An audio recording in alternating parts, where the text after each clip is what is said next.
Hey there, it's great to have you back, here to level up your cooking skills with me, Kanan Badalov. Lately, I've been pondering what kind of dish to make today, something grand and out of the box, or maybe even a bit wild. But you know, I've settled on something simpler, yet ultimately flavorful and delightful. I've picked up 2 fantastic beef ribs that I'll be roasting in the oven with various herbs. These aren't just any ribs, they're the perfect cut to bring out bold flavors and melt-in-your-mouth texture.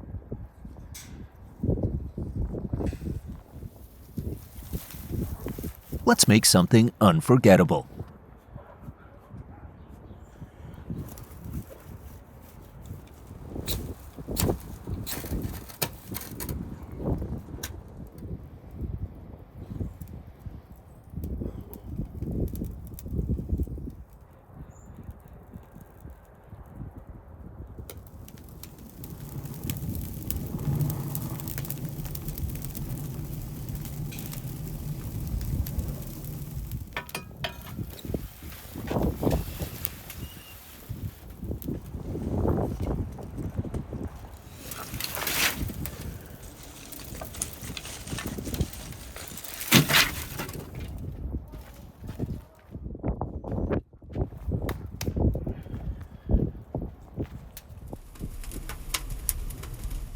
Look at these guys. Every time I see them playing, I feel like joining in too. If you've got cats, you know they're a bit more independent, but with dogs, you're never short on playtime.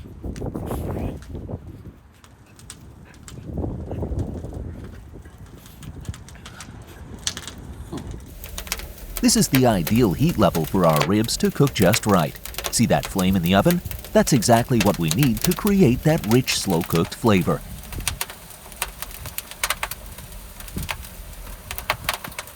And hey, I hope you haven't forgotten to subscribe to the channel. Don't just watch, join the journey.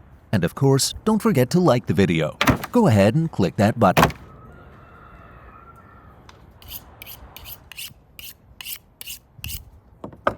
Take a look at these beef ribs.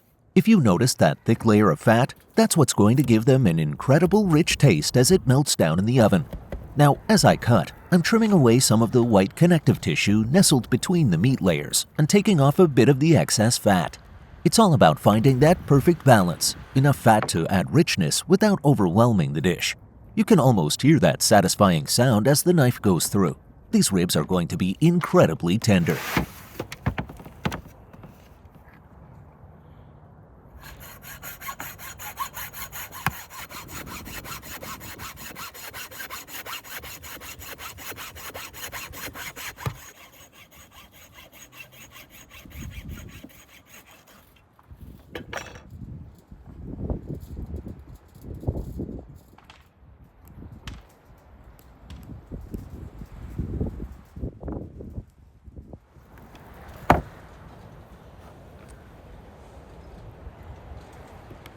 All right, you can have your share. My dog's been giving me that look the entire time.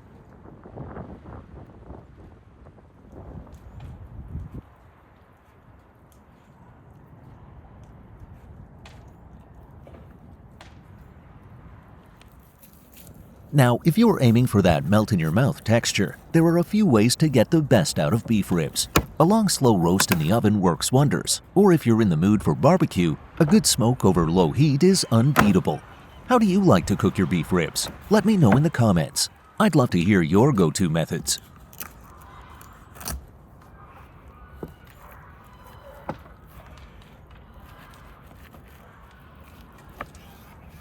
And don't forget to follow me on Instagram. You'll get daily insights into traditional Azerbaijani cuisine, along with fresh twists on beloved classics. Come join me there for even more inspiration.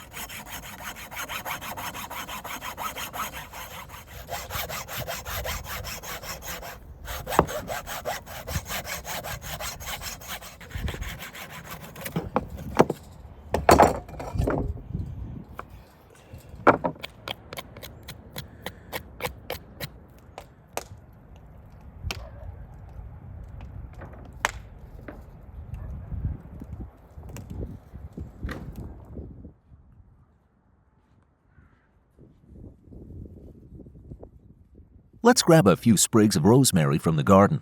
This little herb works wonders on meat, adding an aromatic punch with its earthy, pine-like flavor.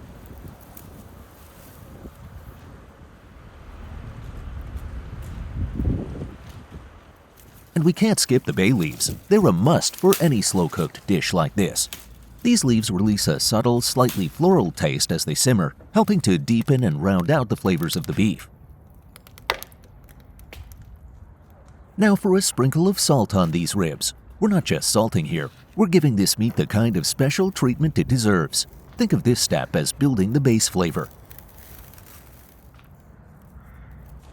Here's where the pepper comes in. A good pepper rub gives beef that extra kick, making each bite feel layered with flavor. It's not just a seasoning, it's a must-have for beef because it complements the meat's hearty richness and adds a touch of spice.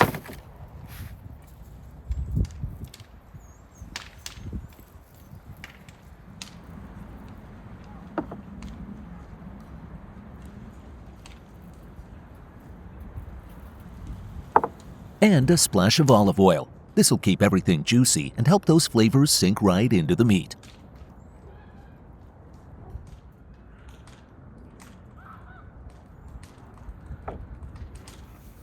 Now, let's massage salt, pepper, and oil into the meat to get the most flavor.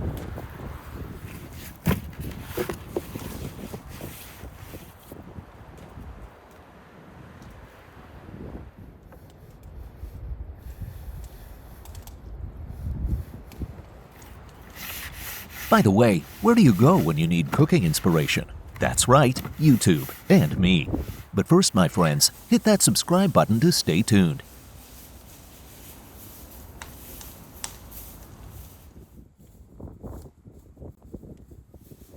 As I wrap these ribs snugly in baking paper and foil, I'm sealing in all the goodness. This tight wrap is what gives the ribs that melt-in-your-mouth tenderness, trapping in steam and flavors as they slow cook.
All wrapped up, time to get the oven set just right for these beauties.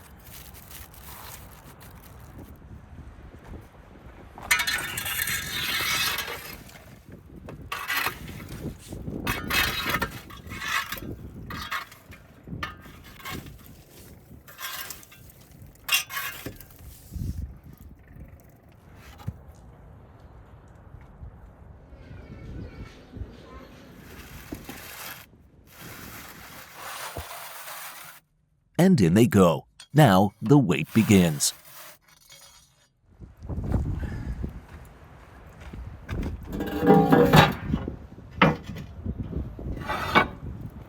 Guys, we need at least 3 hours. We've got about 3 hours, so let's take a little break.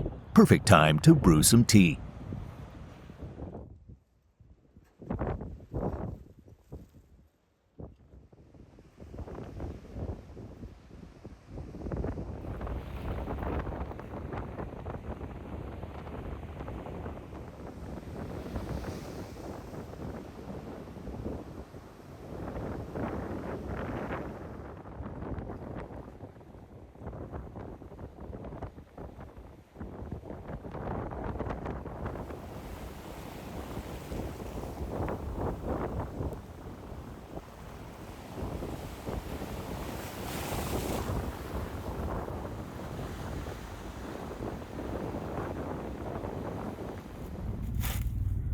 These roots here, Probably apple roots have a mellow, earthy taste when brewed.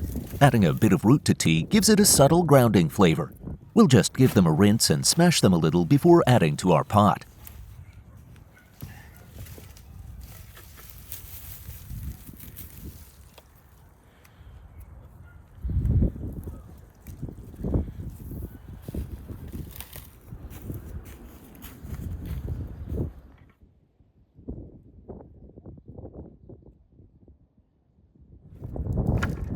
Root tea has its perks.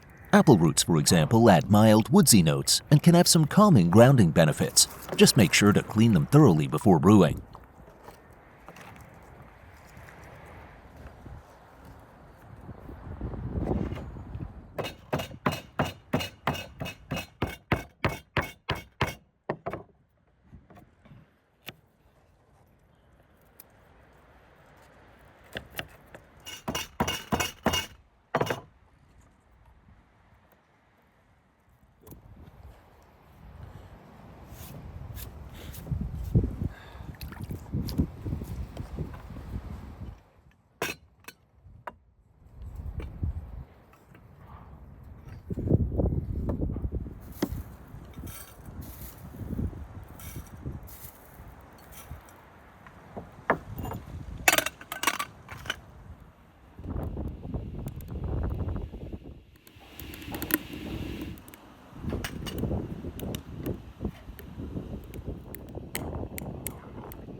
All right, hot water's in.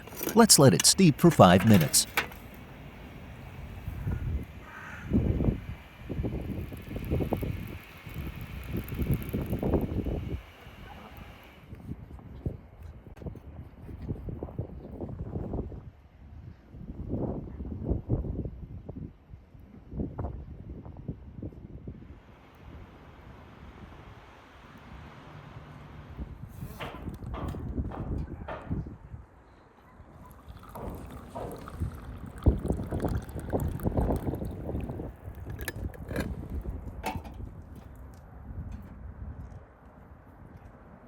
Ah, just right. Warms you right up. Nothing like it on a cold day. This tea's got that earthy touch from the roots, and a sugar cube melts in perfectly, adding a bit of sweetness that's just right for a chilly day. Hot tea is best for this cold day.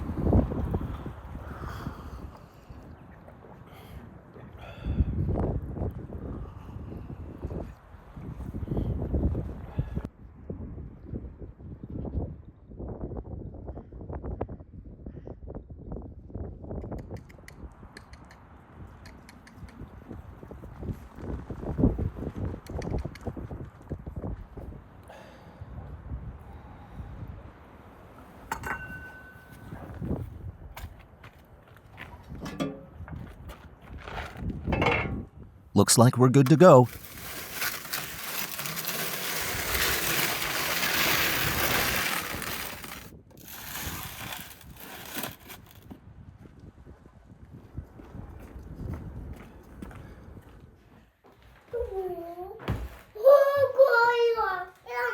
You waited so patiently, little one. Now it's time to dig in and enjoy.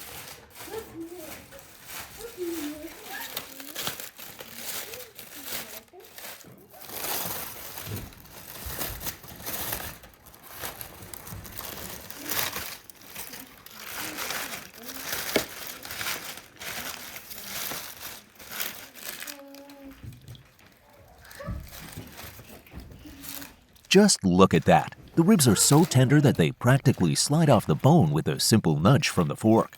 The juices have mingled with the fat and herbs, creating this rich, buttery finish.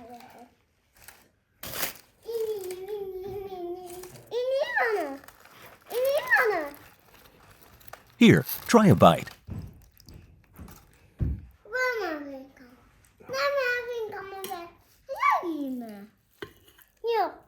Let me help you with that. Careful, it's still nice and hot.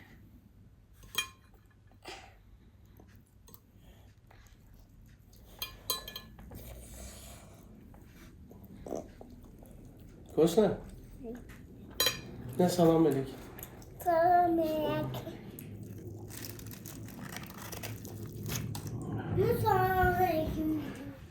Now that's what I call perfect ribs. Rich, tender, with that rosemary and bay leaf hint running through. Nothing beats homemade like this.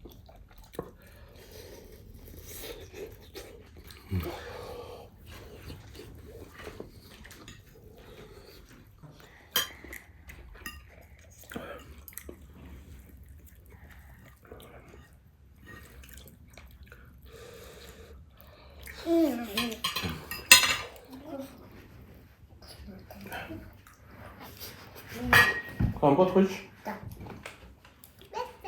A homemade juice alongside this meal is the perfect match. Refreshing, brings out the flavors, and keeps things balanced. Just rounds everything out beautifully.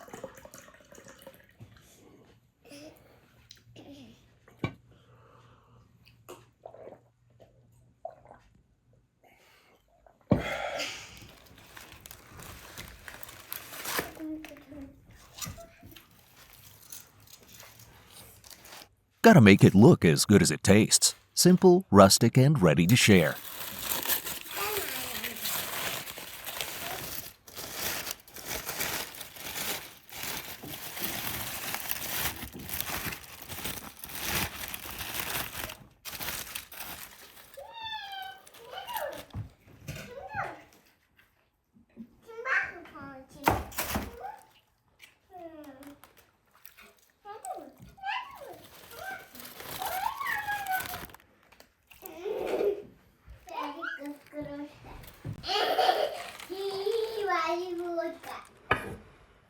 Now look at this glorious fat. It's golden and crisp, holding all that flavor like a juicy package. That's where the real taste lies.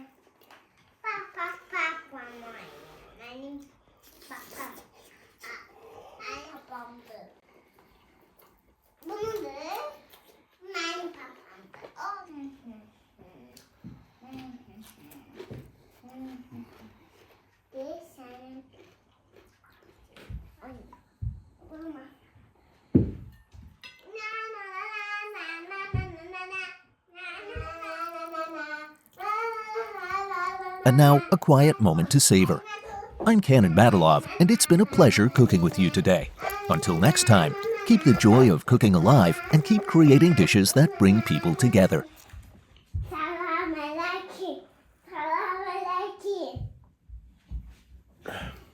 Guys, it was very juicy, tender, and very yummy. Try it. If you like, don't forget to subscribe. See you soon. Salam melek.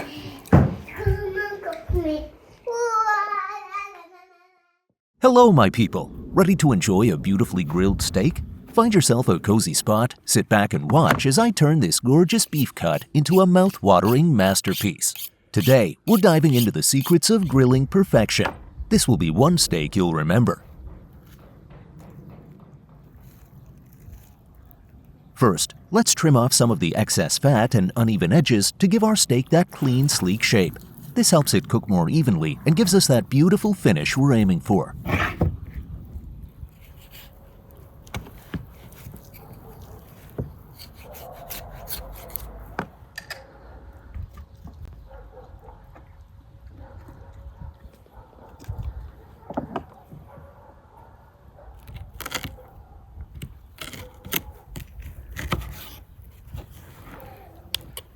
Since this bone is a bit long, I'm trimming it down so it fits perfectly on the grill and cooks thoroughly. A shorter bone also makes for a more manageable steak.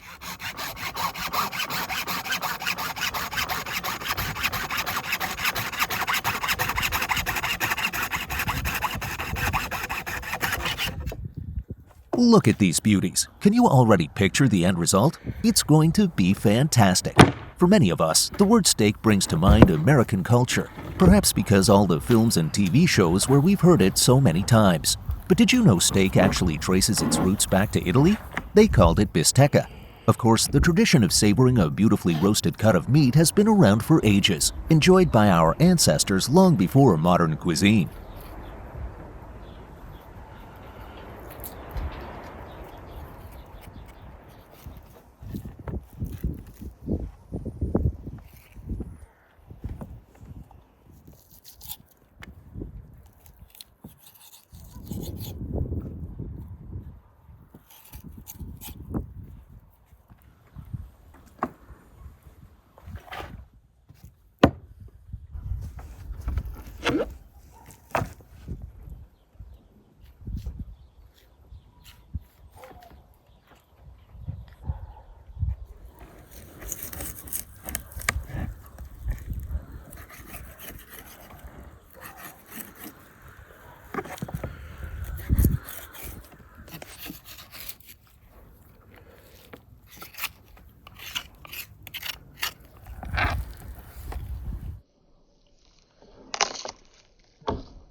A good pinch of salt goes on next, spreading it evenly on both sides to really draw out that flavor.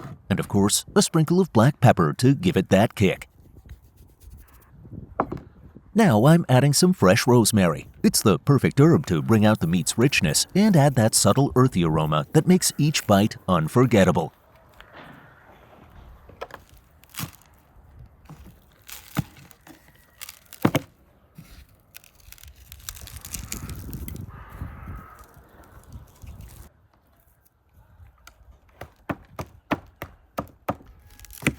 I press the herbs and salt firmly into the meat with both hands, ensuring all those flavors really infuse every bite. Next, I'm placing a few thin slices of butter on top of each steak.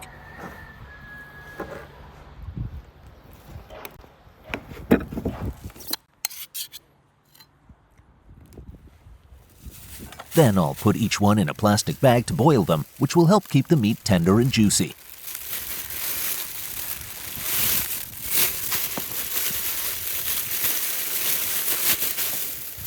Once they're done, we'll grill them on each side to get that perfect crust. I'm sealing each bag tightly to lock in all those natural juices and flavors. We don't want a single drop escaping.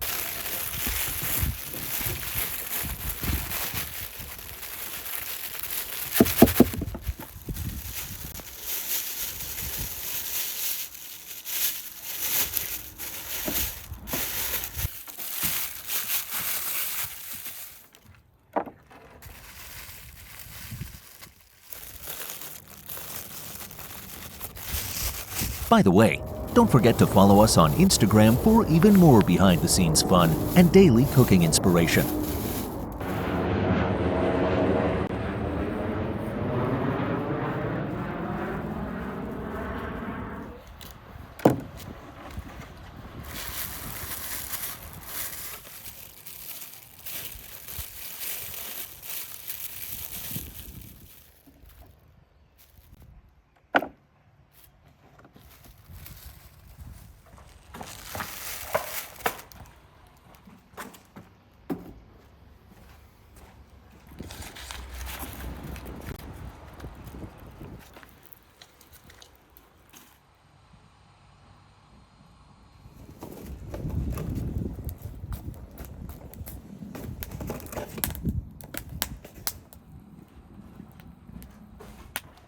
I'm checking the water temperature carefully here. It needs to be just right.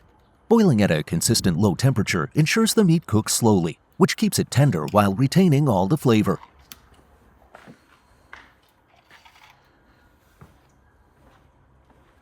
Now we'll place the steaks in the pot and let them cook for about 3 hours. This slow cooking will make the meat incredibly soft and flavorful.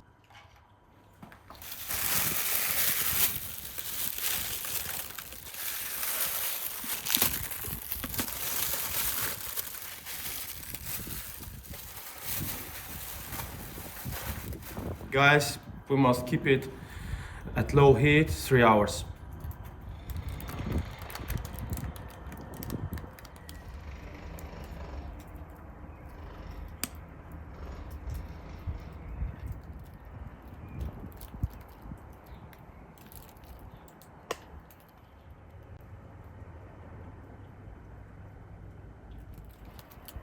While the steaks are boiling, it's time for a little tea break.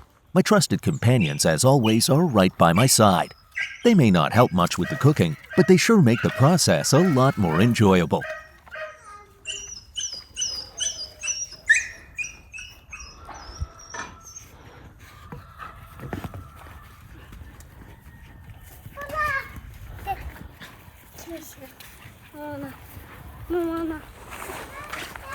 Ayva! Ayva! Come here. There's nothing like watching my daughter play with our dogs. She's so full of joy, and they're always thrilled to be around her. She stops to smell the flowers, and I can't help but smile.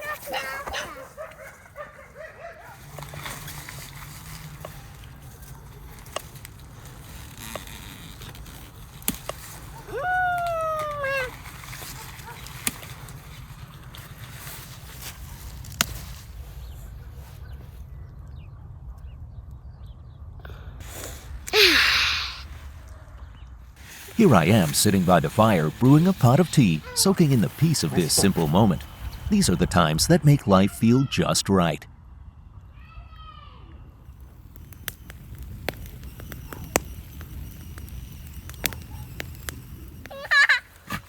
If you're enjoying this cooking journey, don't forget to subscribe to my channel and give the video a like.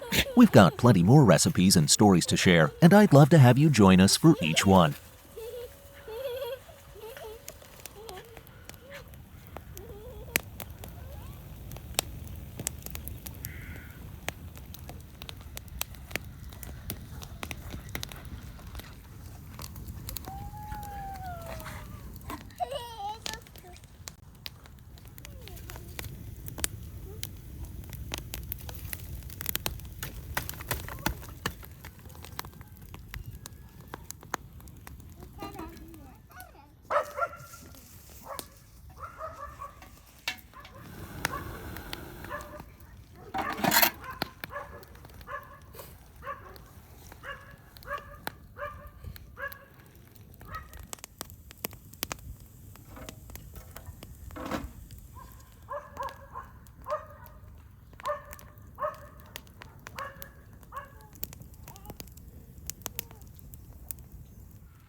You know, I think it's time to invite some friends over for tea. There's something special about sharing a warm cup with good company, catching up, and creating memories together.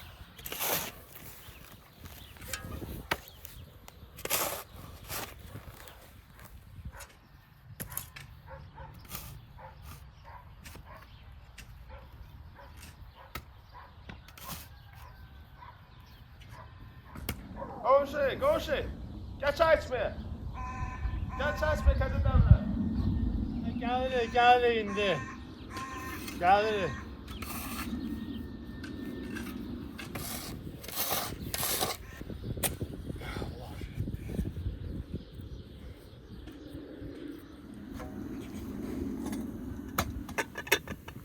Isn't it wonderful to have a warm cup of tea with friends? A nice cup and an even better conversation.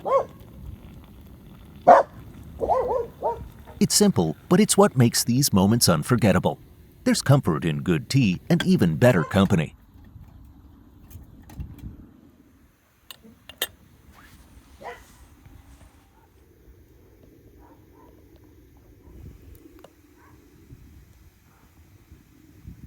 Sağlam konuşlar. Yorum yap. Bir daha koca çay demlemişim şey.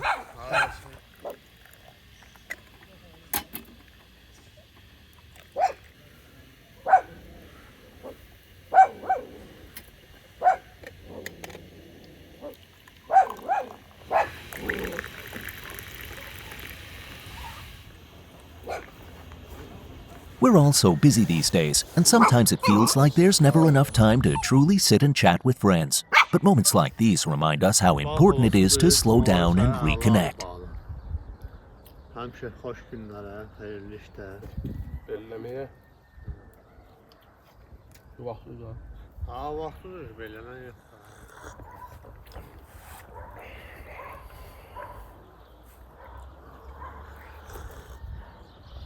Nerede koyarlar çok güzel. Altı yıkta ettik. Bunların nə əlaqələri çəkilişləri? Topta şey baba, yemeği. Oops, it seems the dog decided to have a little fun of his own. You can always count on him to bring some joy and laughter into the mix. All right, let's get back to work. The steaks are waiting, and there's still more to prepare before we enjoy this feast. I assume these steaks are cooked perfectly inside, tender and full of flavor, and now they're ready for the final step, a quick grill to sear the outside and lock in all those incredible juices. We're almost there. Let's finish strong.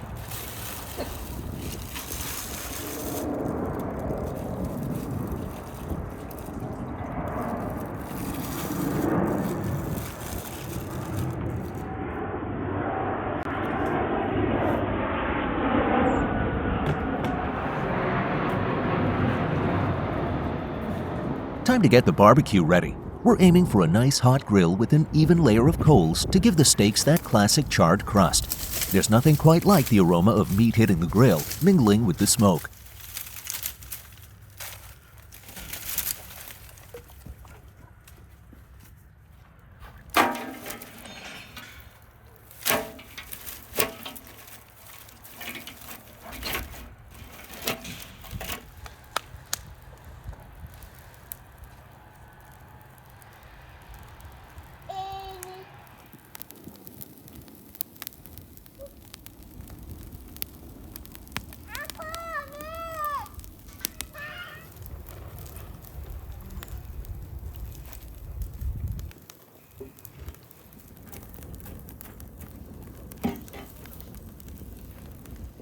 Taking the steaks out of the bags, you can see they're already beautifully cooked and tender, just needing that last touch of heat.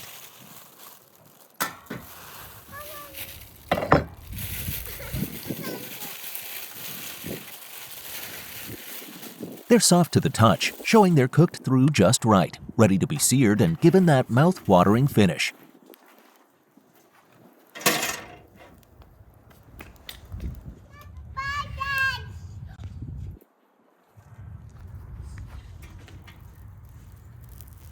Let's start grilling.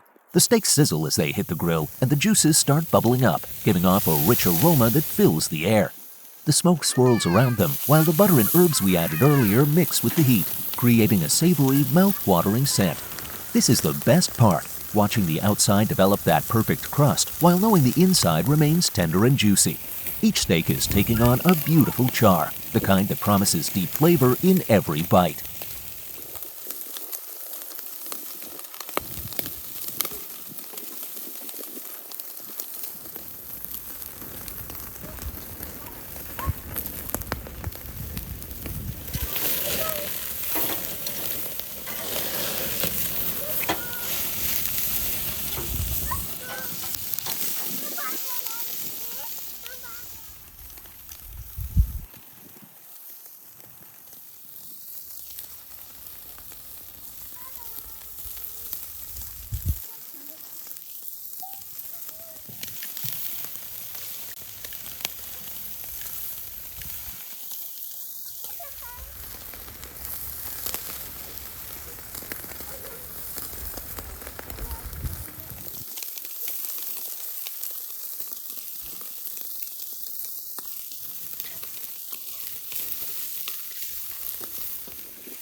And we're done. The steaks are grilled to perfection, seared on the outside and tender within. They look incredible, golden brown with just the right amount of char. Now, all that's left is to savor this masterpiece.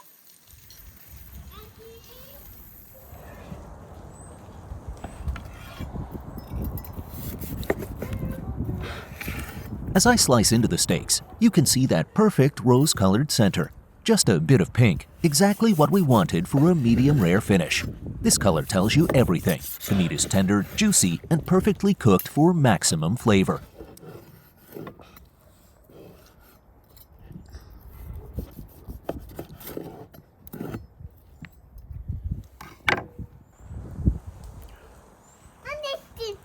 The first bite is everything I hoped for. Rich, juicy, with that incredible smoky flavor from the grill. Each bite just melts in my mouth, and the herbs and butter give it an extra burst of flavor.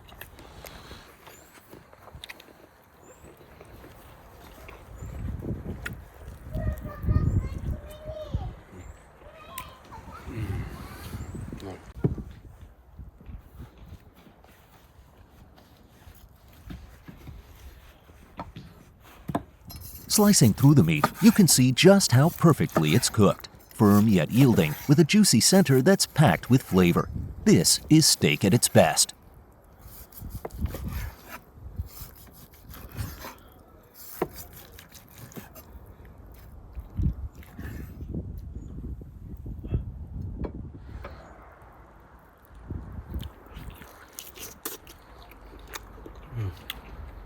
Guys, very juicy, tender, and yummy.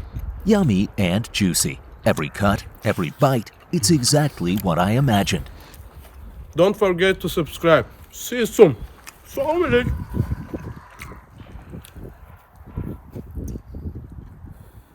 Don't forget to subscribe, like, and hit that bell icon so you don't miss any future recipes. alaikum. Thanks for joining me on this grilling adventure. See you soon for more delicious creations.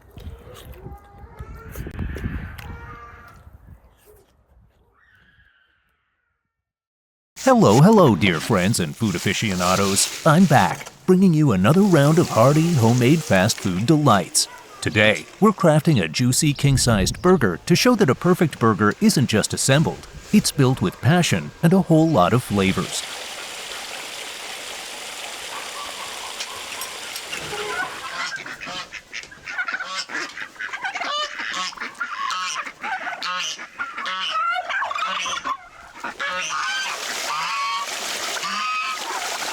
Nothing ever goes wrong with a classic beef burger. But really, how could anyone ruin a perfectly roasted beef patty sandwiched between two buns? Impossible. I've got a fresh cut of beef loin here, the best choice for that rich, beefy flavor.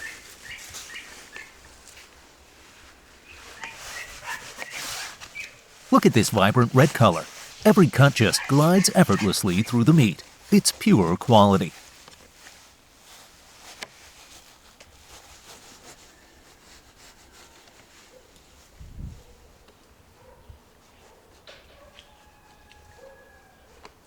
Looks like someone's here to remind you to subscribe and like the video. My little helper always knows the perfect time for that gentle nudge. Thanks, little one. Freshness is key for a burger. Nothing beats the flavor and texture of fresh beef. It makes all the difference, giving us that tenderness and rich natural taste that's the heart of a good burger. Now, to make it even more tender, I'm adding a bit of fat. This extra richness means the patty will cook up buttery soft, melting in your mouth like warm butter on toast.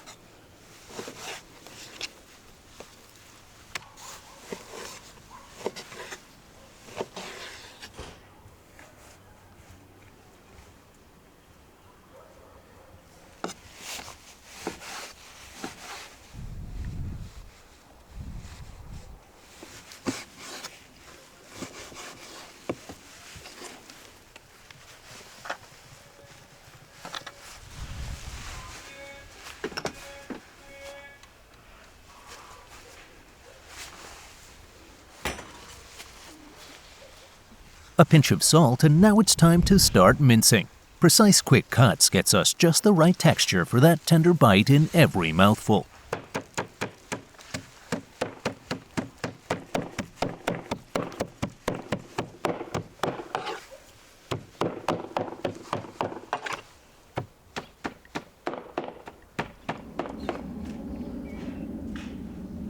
The weather's warming up nicely, perfect for outdoor cooking.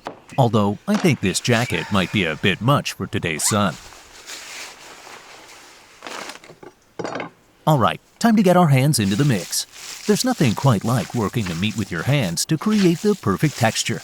This step is where the magic happens, breaking down those fibers just right.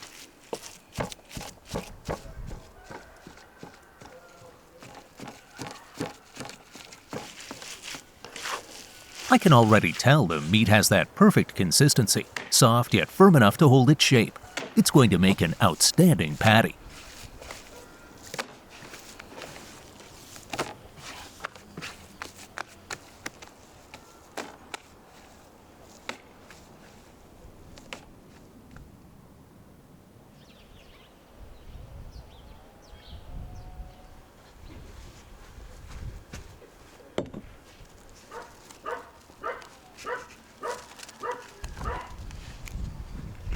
Let's shape these patties.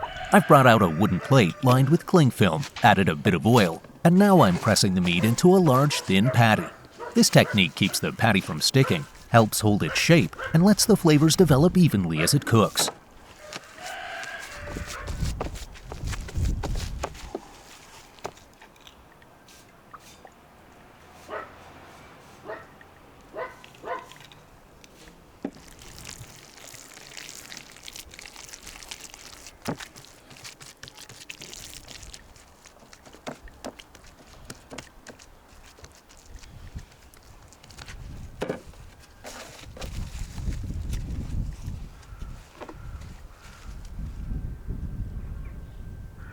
All right, patty's ready. Let's move on to the buns. A good burger deserves a fresh bun. To give these buns a soft, rich texture, I'll add melted butter for that extra buttery, creamy flavor. And a little yeast mixed with warm milk will give them a lovely rise.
With the dough now ready, it's time to shape it and place it on the tray. Let's leave it to rest and rise so we'll have that perfect fluffy texture.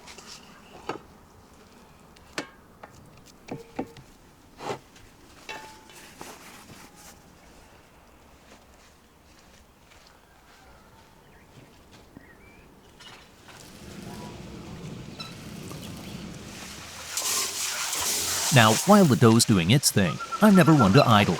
There's always something to keep me busy, like feeding the poultry.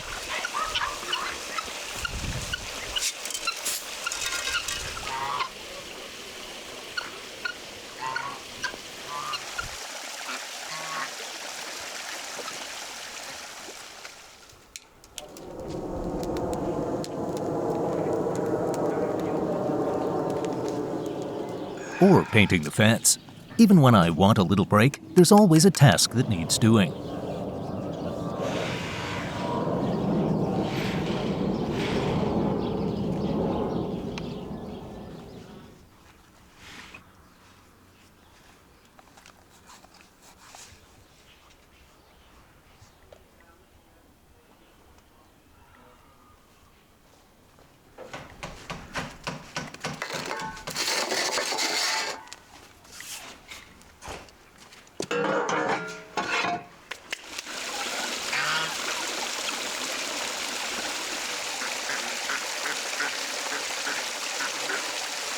And don't forget to hit subscribe and like the video if you're enjoying this episode.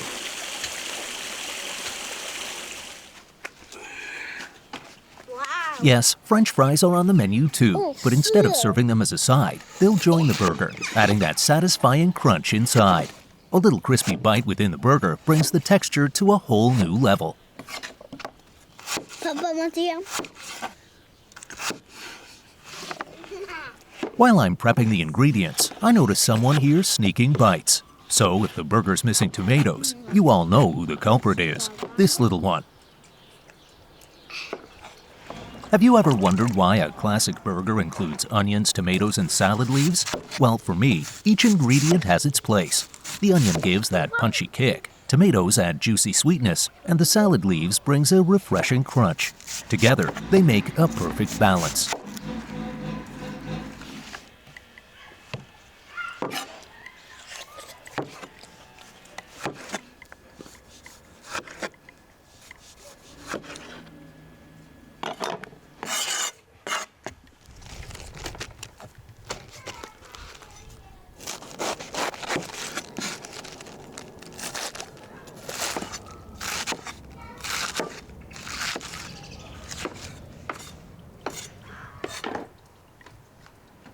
This grated cheese will be melted into a gooey sauce, rich, creamy. Instead of just layering it inside the burger, I thought, why not make it a sauce? Imagine pouring it over the burger so that it oozes down the sides, coating every layer with that velvety, cheesy goodness. Let's check on the buns. Ah, they're rising beautifully. Soft, warm, and just the right amount of fluffy. Almost there. For the rest of the cooking, I'm switching to the grill to cook the patty, roast the fries, and melt the cheese sauce. The grill gives that smoky flavor and those crisp, slightly charred edges on the patty. Exactly what we want for the best burger experience.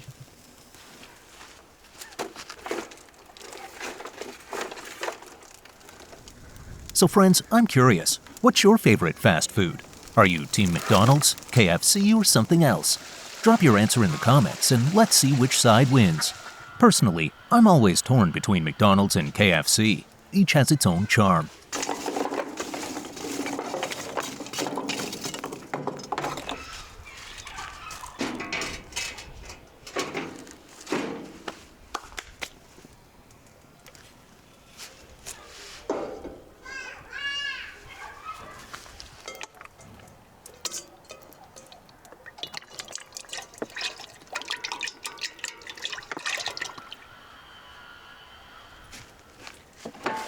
Now we're down to the final steps of assembling this masterpiece. There's something special about watching each ingredient fall into place, layering flavors and textures.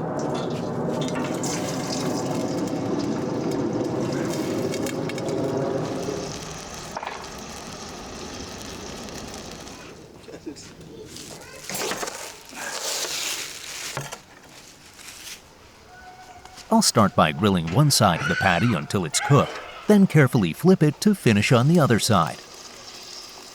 Those grill marks and sizzling sounds tell me it's coming along perfectly, juicy and tender, just the way I like it.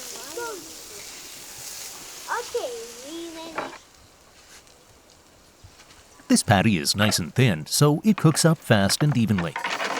That means we get to the best part sooner, eating it.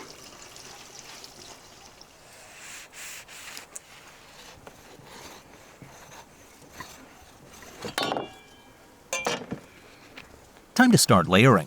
First, a smooth spread of mayonnaise, then a touch of ketchup and a few crisp leaves of lettuce. Papa! Ay, Papa. İşte bugün de vermişler. Dert olsun.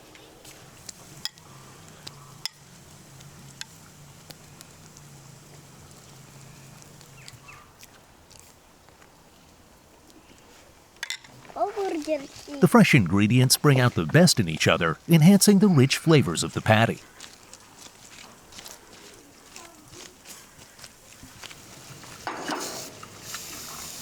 For the cheese sauce, I'm melting the cheese with a bit of oil and milk in the pot. This combo gives us a silky, creamy texture that coats every bite beautifully.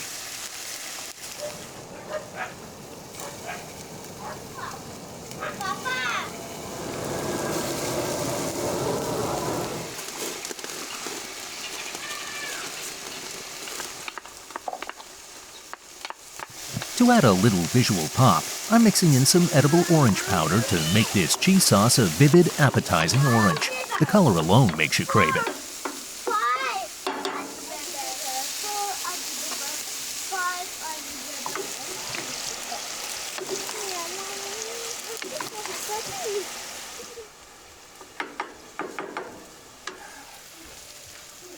Now, here comes the crowning glory, the patty, sitting right on top like a king, the smoky, juicy meat.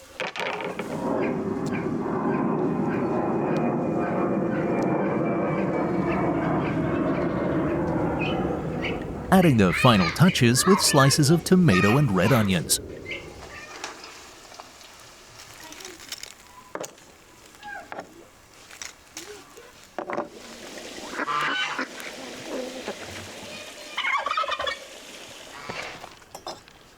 To make it extra special, I'm creating a small well in the top bun and filling it with a bunch of French fries for decoration. It's like an edible crown, hinting at the crispy goodness inside.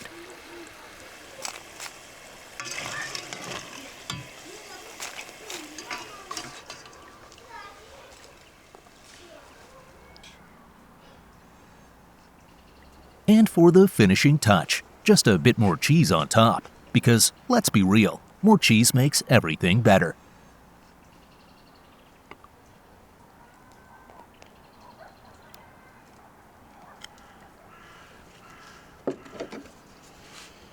Finally, let's slice this beauty into parts.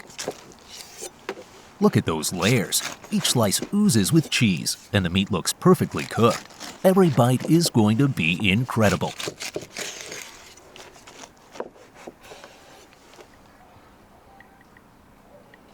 More cheese, my friends. Don't forget to hit like if you're enjoying this cheesy goodness.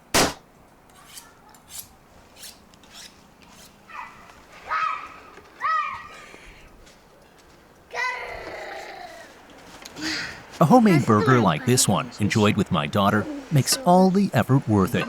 The laughter, the mess, and the joy of sharing food, it's what makes cooking at home so special. Sen de çok büyük.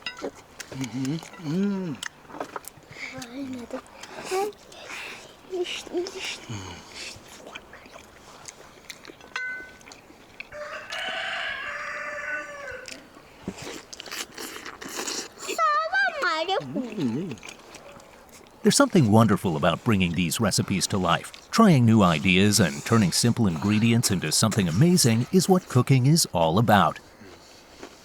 All right, friends, that's it for today. If you're craving a juicy homemade burger, you've got to give this one a shot. Thanks for being with us, for cooking along, and for sharing in this delicious experience. Guys, thank you for watching. If you like, don't forget to subscribe. See you soon. Remember to subscribe, like, and drop your thoughts in the comments. I'm Kanan Badalov, and this is my cooking channel. Can't wait to see you again soon. Hello, dear friends and food aficionados. I'm Kanan Badalov, and today we're diving once again into the world of hot wings and French fries, a beloved fast food classic enjoyed across the globe. Are you ready? Get comfortable, because by the end of this episode, you'll likely be craving wings and fries as much as I am.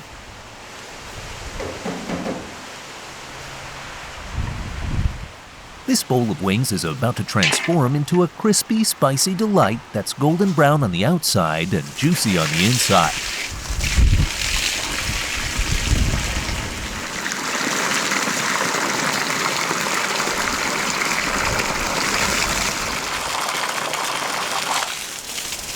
And hey, don't forget to subscribe and like the video. For those who want to stay up to date on all our delicious releases, hit that bell icon and stay tuned.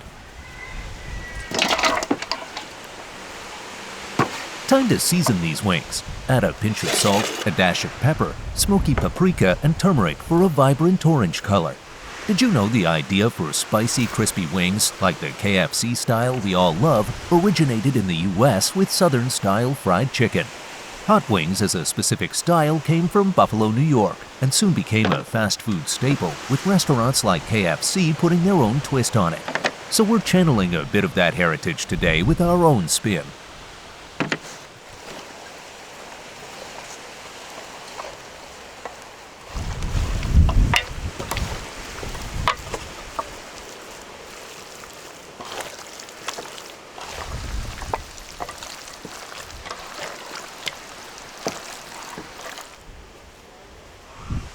We're adding tomato paste for depth and richness, while the oil helps to create a marinade. Marinating the wings not only locks in the flavors, but also ensures they'll be moist and tender after cooking.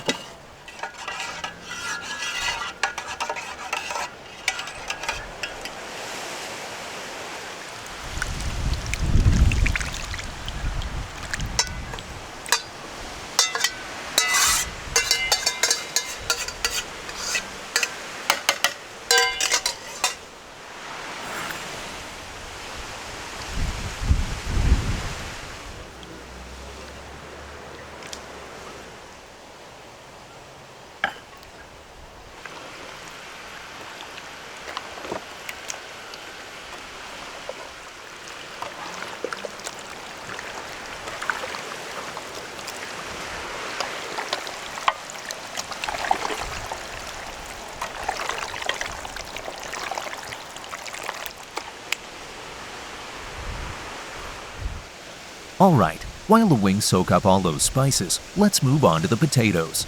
We're going to chop them up and let them soak in water for a bit. This step is key to getting perfect fries, as soaking helps remove excess starch, giving them a crispier texture once fried.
Today, instead of having just my daughter by my side, my good friend has joined us too.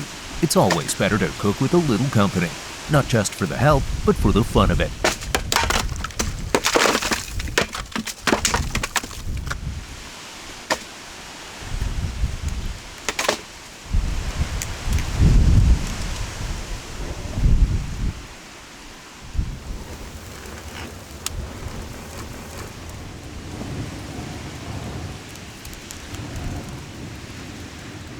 Yes, we're using this metal bar with hooks to hang the wings before placing them in the tandoor. This method ensures that each wing cooks evenly, and the tandoor's high heat and smoky environment will add a depth of flavor that no ordinary oven can achieve. The end result? Juicy wings with a lightly charred, smoky finish that's truly special.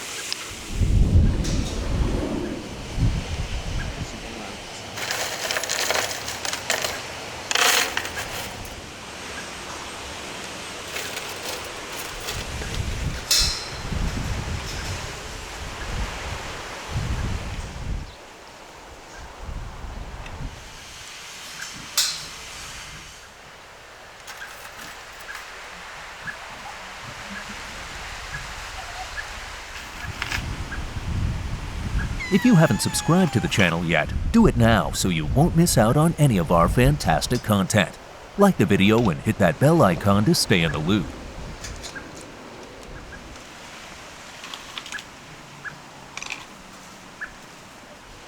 Just look at this, like a Christmas tree but decorated with chicken wings. Now, who would need Santa's gifts when you've got a setup like this?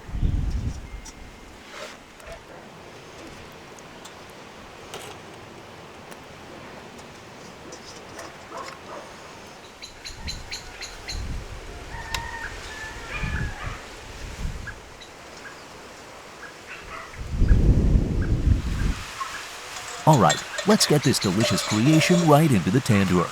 As it cooks, each wing will soak up that incredible smoky heat, locking in all the flavors while developing that perfect crispness.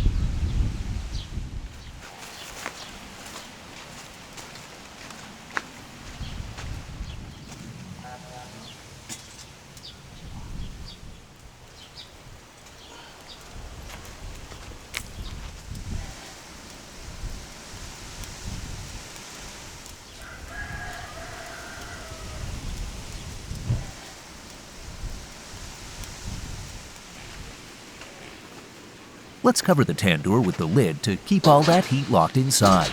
This creates the perfect cooking environment, giving the wings that golden, crispy layer while infusing them with rich, smoky goodness.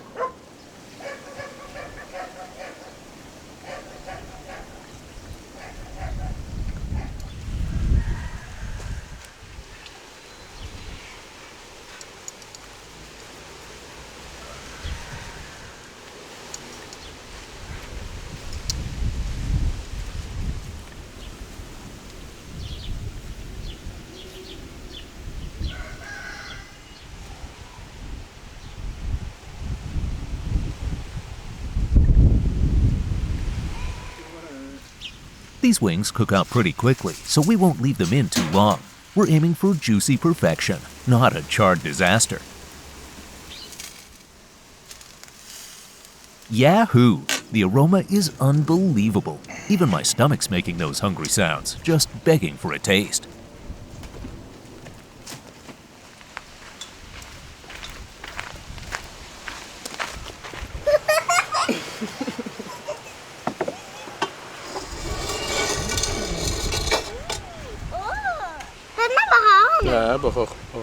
Look who's running over faster than anyone.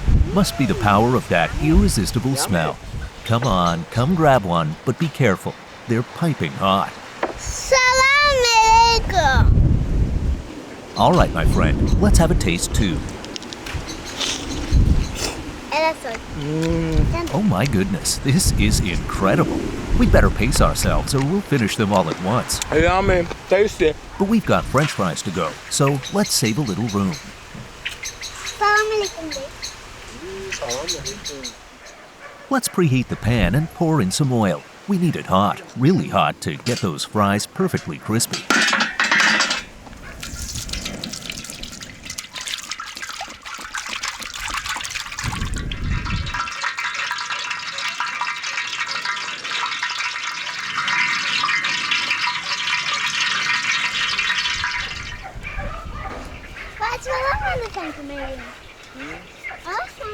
Let's take these wings out and arrange them on the tray. You know, anyone can order KFC wings, but there's no match for homemade wings and the joy of making them together. You're not just creating tasty food, you're creating memories with family and friends.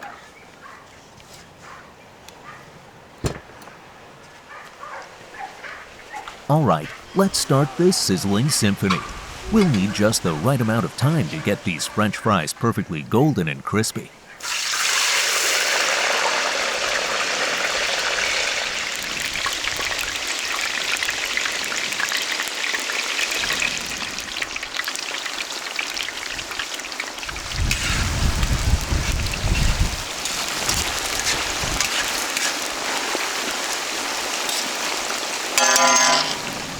Well, well, they're ready, and I can already smell that iconic French fry aroma.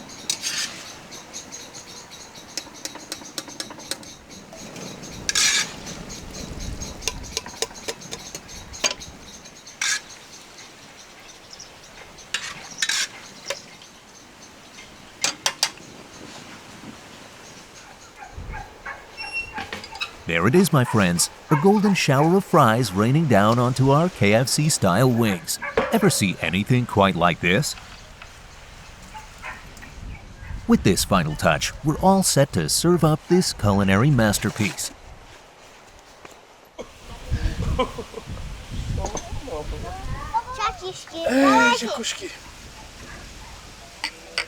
Cheers, friends. Cheers, guys. Let's take the first sip of Coke and dive into this unforgettable experience. Look at everyone. All eyes are on the wings, and honestly, mine are too, as I try to hold back from digging right in. I know it might be tough watching us enjoy these, but here's your cue. Head to your kitchen and make your own homemade wings. This isn't just about food, it's about inspiring you.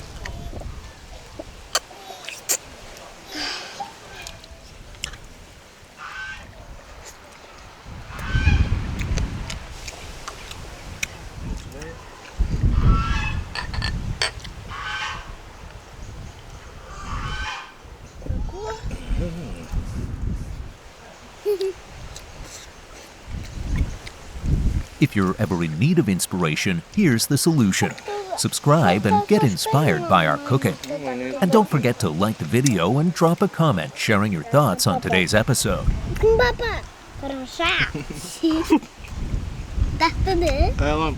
Guys, thank you for watching. If you like, don't forget to subscribe. I'm Kanan Badalov, and this is my cooking channel. Thanks for joining us today. See you again very, very soon. Hello, friends and fellow flavor fanatics. From the very first look, you can tell we're diving into a truly flavorful experience today. I'm talking about cooking a beautiful beef steak to perfection. First, I'm going to grill it to lock in those smoky flavors, then stew it until it's tender. Hi guys, So get some snacks ready because this episode will be super mouthwatering, super appetizing, and simply unforgettable.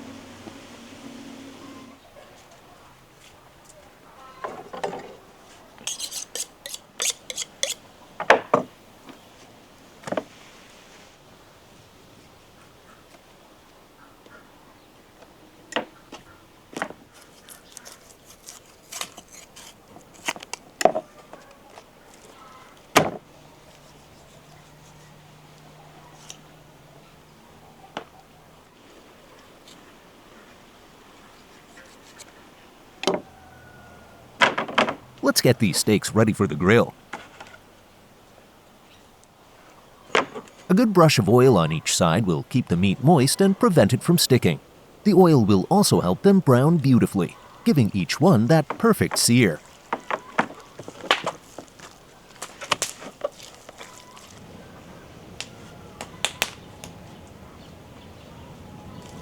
Just a quick reminder, if you're loving the recipes, go ahead and subscribe to my channel. Like the video and hit that bell icon so you're always in the loop for our next delicious adventure.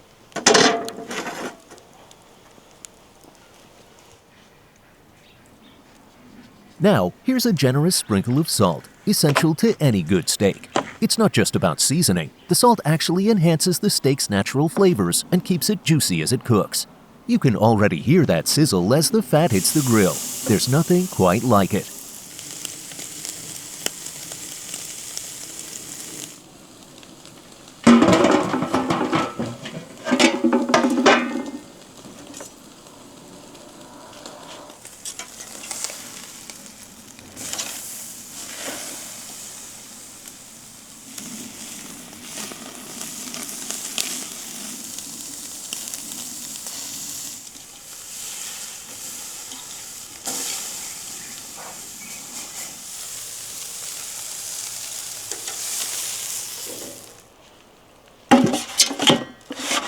I'll give each side a quick roast to bring in a smoky flavor that'll really elevate this steak.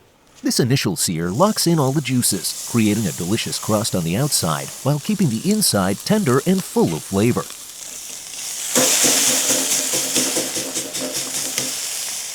Smoky, grilled, absolutely mouth-watering.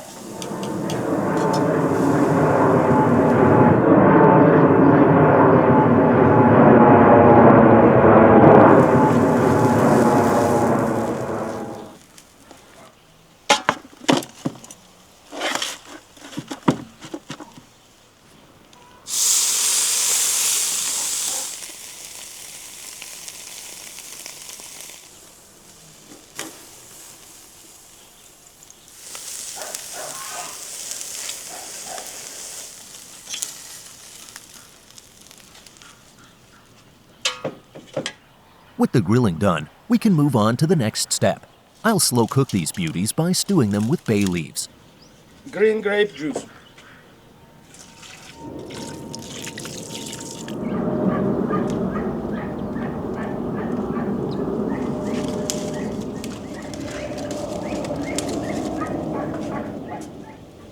The bay leaves add a subtle earthy aroma that will deepen as the beef cooks, infusing every bite with warmth. And now, a generous scoop of butter for that rich, creamy flavor. As it melts into the beef, the butter blends with the natural juices, creating a sauce that's pure comfort. This is where patience pays off. I'm going to let these cook slowly for 5 hours. This long stewing time will soften the meat to perfection, and the bay leaves will infuse every part with their aroma. Now guys, we need 5 hours on low heat. The result?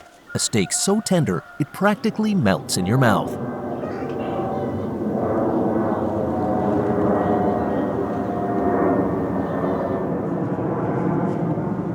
I think it's time for a tea break, a great way to pause and reflect on each step.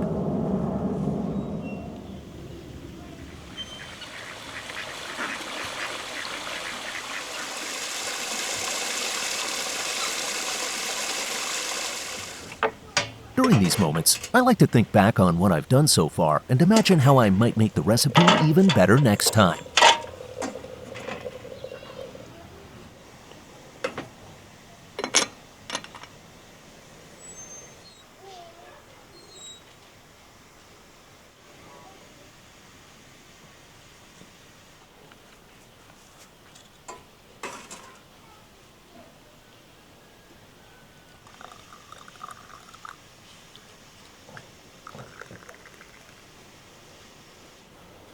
And of course, tea is best enjoyed with something sweet and refreshing.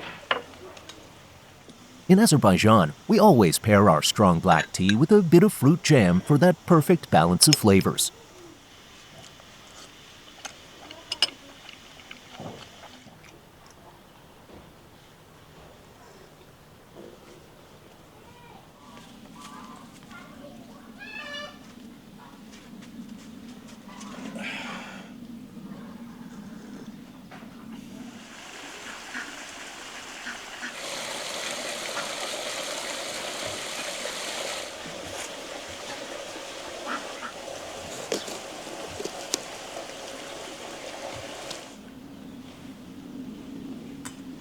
To complete this meal, a fresh salad is the way to go.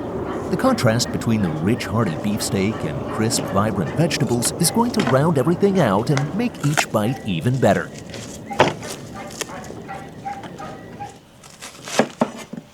Now for the salad. Some onion shallots, cherries, and cabbage, all favorites of mine. This will make every forkful interesting.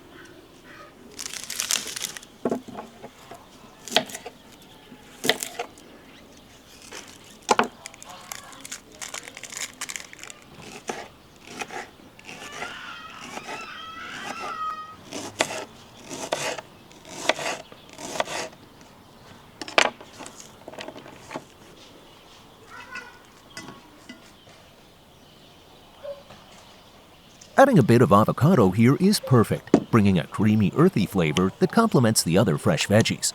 It's an unexpected twist, but absolutely delicious.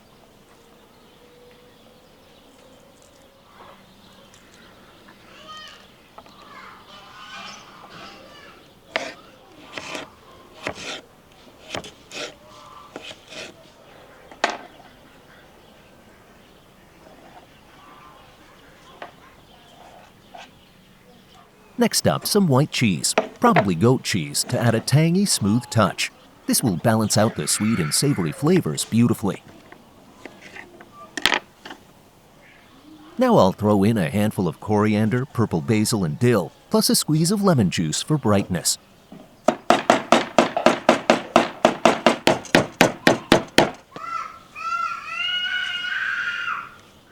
These herbs bring in so much flavor and color, making our salad refreshing and vibrant.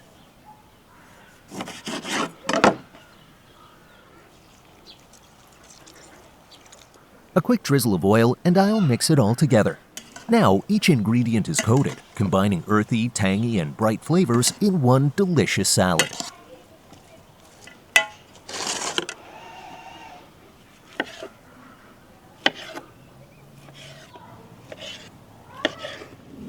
Time to plate this beauty. Some fresh figs on top will add a nice sweetness that complements all those savory flavors.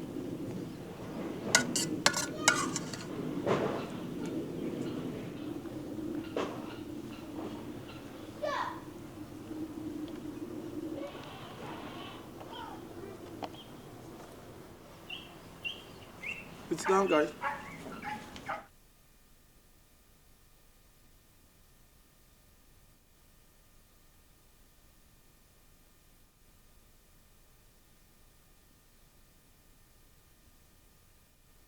Just look at this. The beef has softened beautifully, stewing in its own juices.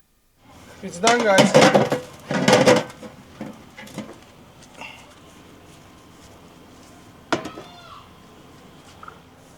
The flavors have concentrated, and the meat is now so tender, it's practically falling apart.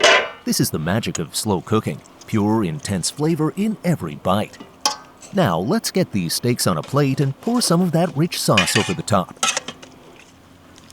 The aroma is simply irresistible, with each slice glistening in its own juices.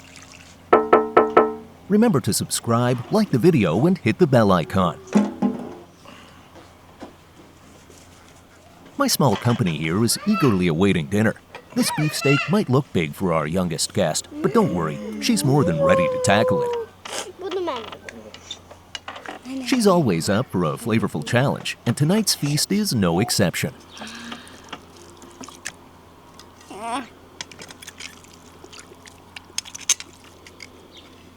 Nasıl olsun? Çok sağ.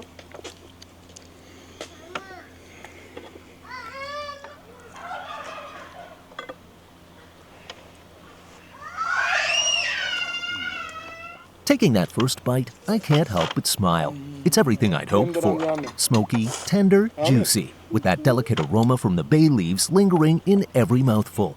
The butter and long cooking time have done their work, creating a taste that's deep, savory, and just melts in your mouth.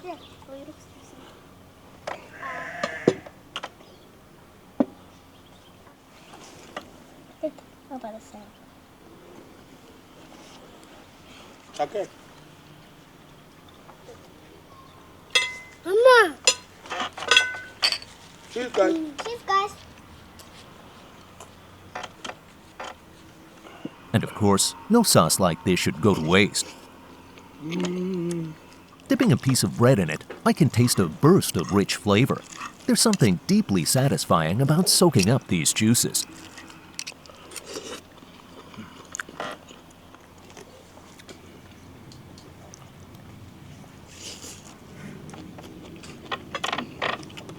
The salad adds just the right freshness, and a side of sweet watermelon completes the meal. Simple yet perfect.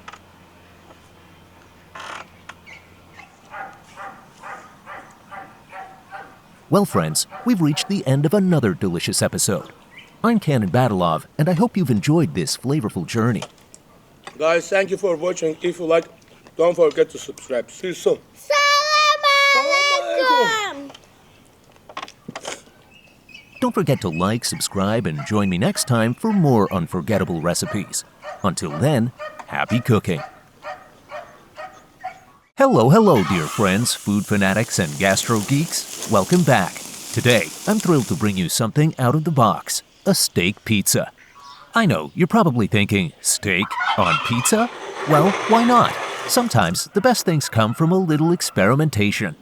I'm Kanan Badalov, and I couldn't be happier to guide you through the making of this incredibly juicy, hearty, meaty masterpiece.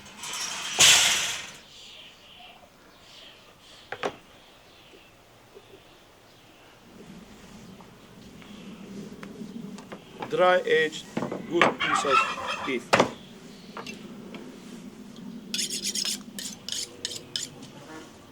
Look at this gorgeous steak. See that beautiful marbling, the web-like fat woven throughout the beef? That's where the magic is. This thick cut with its rich, even fat distribution will melt down as it cooks, adding deep flavor and tenderness to every bite. It's the perfect base for our pizza.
Imagine how this pizza steak will look fresh out of the oven.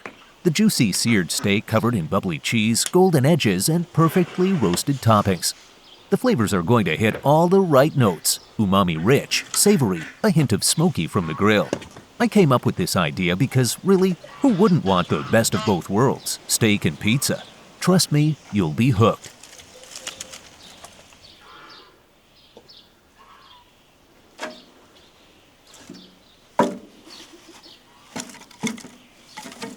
And hey, While I'm here slicing and preparing, make sure you're subscribed, like the video, and clicked the bell icon.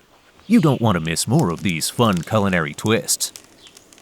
Now, let's dice up some veggies for the topping. I'm going for a classic mix: onions for a bit of sweetness, and mushrooms to add that earthy goodness.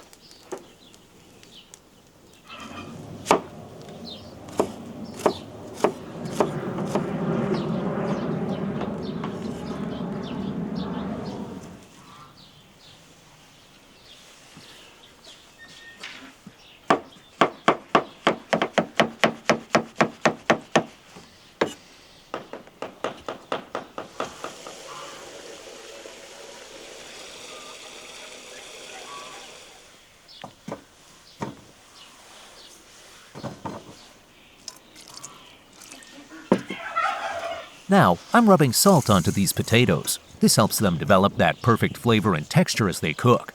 We'll also thread them on skewers for an even smoky roast.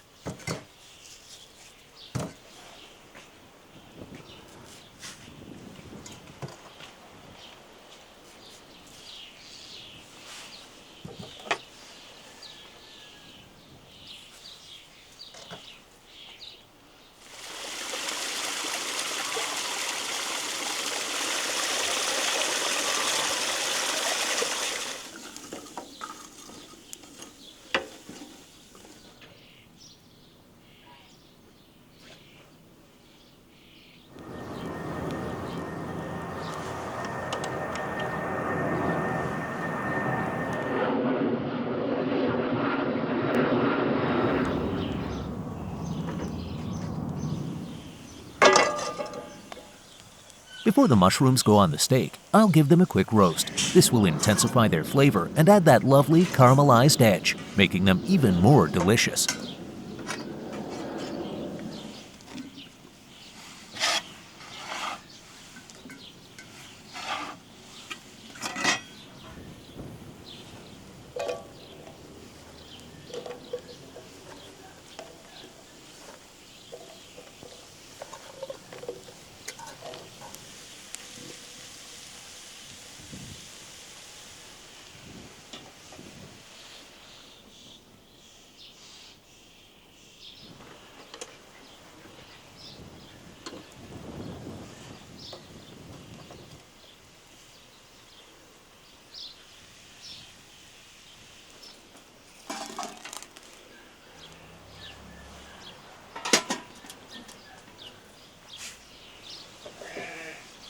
Alright, the mushrooms are nicely roasted and the potatoes have been perfectly smoked and baked, just how we want them.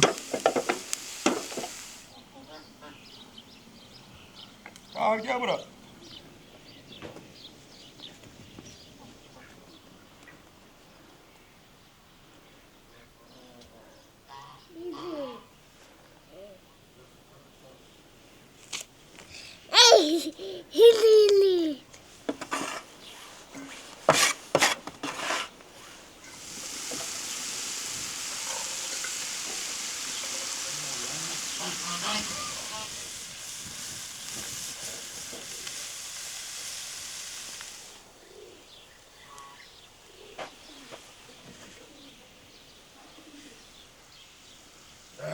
Guys, homemade rake dry wine.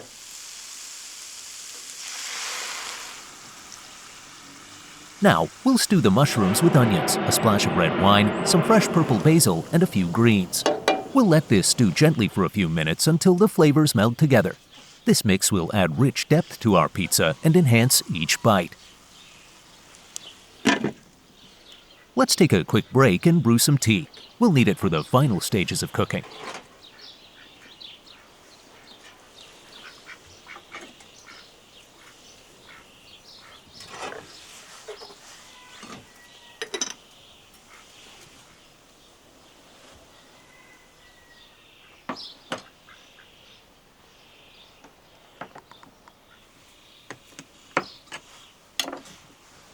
I'm adding a bit of butter to the stew, which will melt right in, giving it that smooth velvety texture and a richer flavor.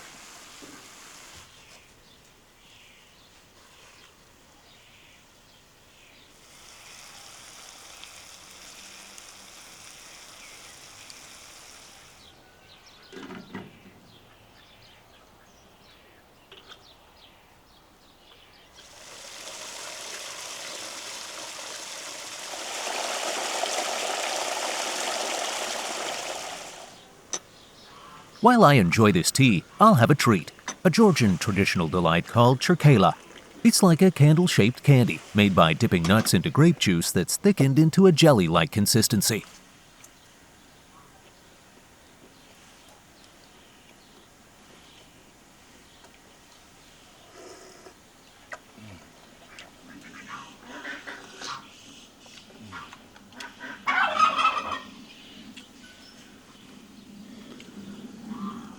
And as you're here, don't forget to double-check that you're subscribed. Hit that bell icon to stay in the loop for more content straight from our kitchen.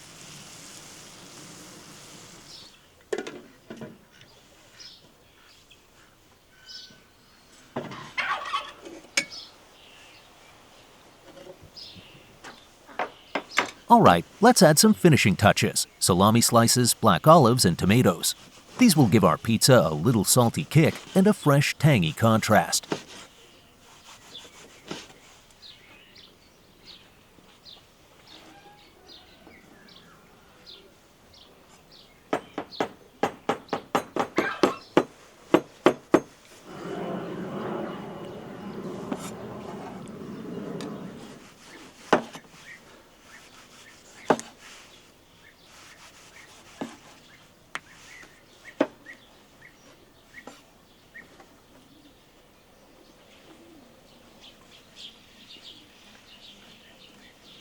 Time to grate some cheese.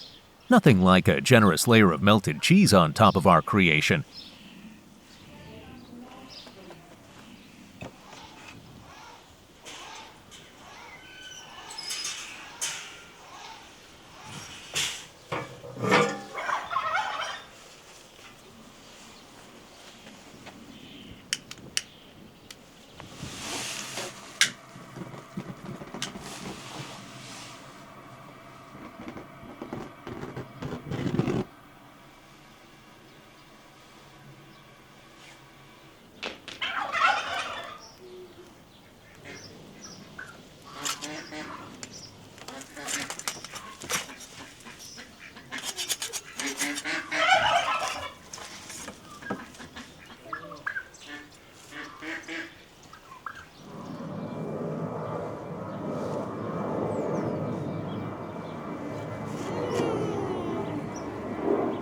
These potatoes I took off the grill may look a bit charred, but that's exactly how we want them. They'll have that cloud-like softness inside, perfect for mashing.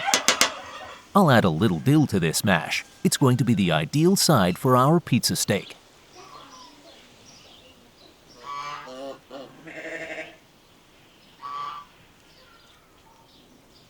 A small scoop of butter for that extra softness and creaminess in the mash. This side will be a lovely, cozy match for our main dish.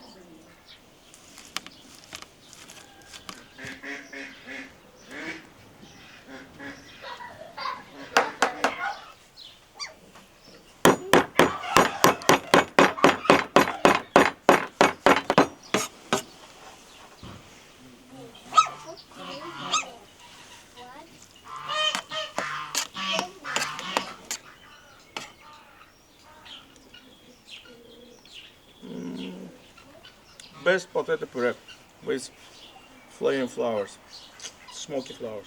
Next, I'll crush some peppercorns to season the steaks before grilling. Fresh pepper will bring out all those natural flavors.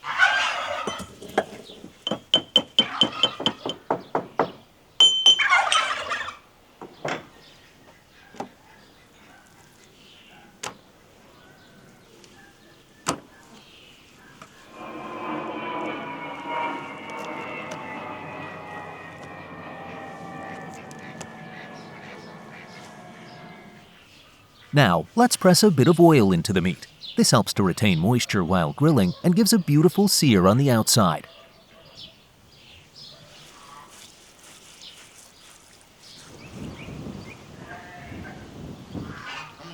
Alright, time to grill the steaks. I'm going to get them nicely charred on both sides. This will lock in those juices, giving us that perfect crust while keeping the insides tender. The smell already is incredible.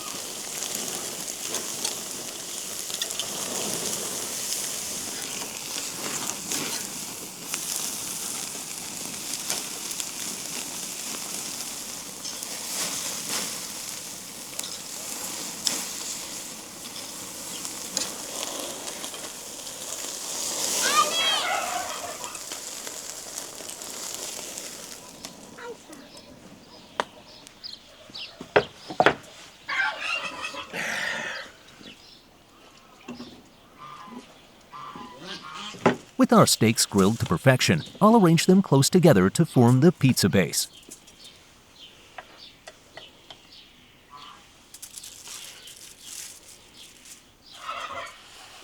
On goes the mushroom stew, cheese, tomatoes, and black olives, and into the oven it goes.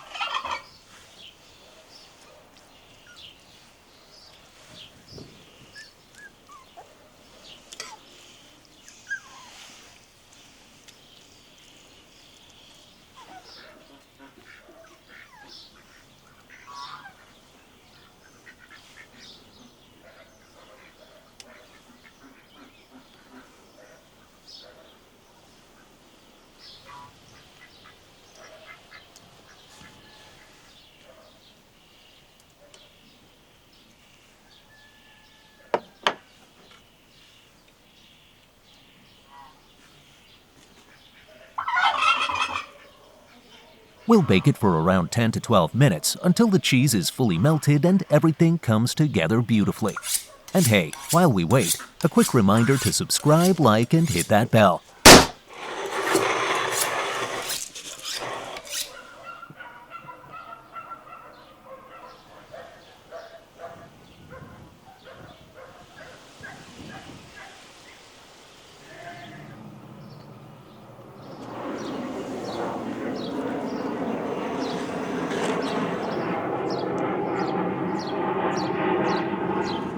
Look at that! The cheese has melted into this gooey liquid gold with a slightly crispy crust at the edges, just the way I imagined it.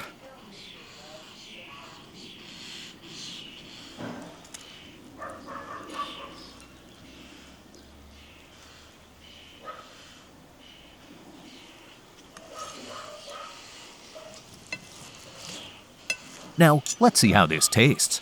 I have a feeling it's going to be very, very delicious. I think my daughter will be the real judge here. Kids always have the best, most honest reviews.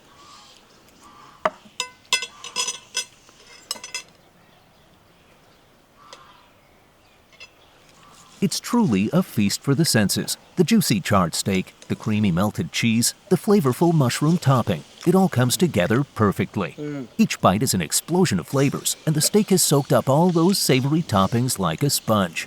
I couldn't be happier with how it turned out. Guys, dry aged beef must be medium. Atlet. Cheers, guys. Cheers, guys.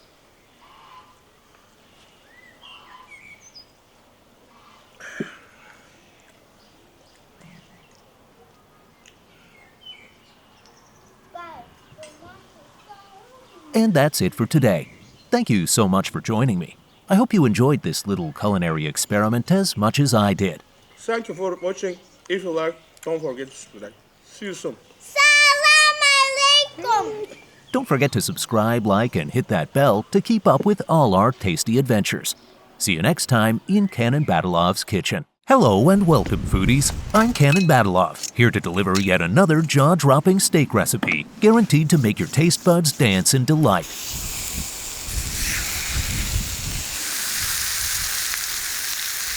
And guys, smells so good. Get ready for a culinary adventure that's bold, flavorful, and nothing short of unforgettable.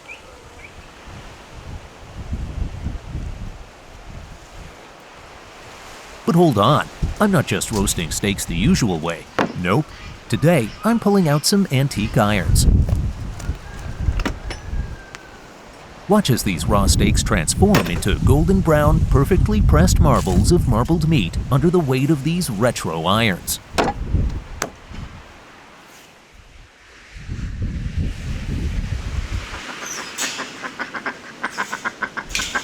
You've probably seen these irons before, maybe gathering dust in your basement or tucked away in your grandmother's house. You know, the ones sitting on top of a forgotten pile of mystery tools no one dares to touch. Well, today, they're getting a glow up because we're turning them into steak presses.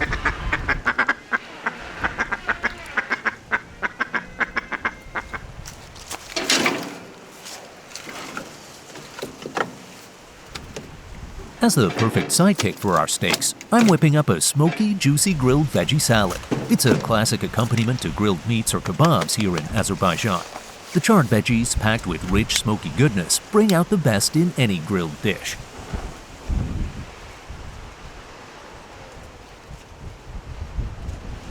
By the way, if you're enjoying this episode, don't forget to smash that subscribe button, give the video a like, and share it with your fellow foodies. Your support means the world to me and keeps the steak sizzling.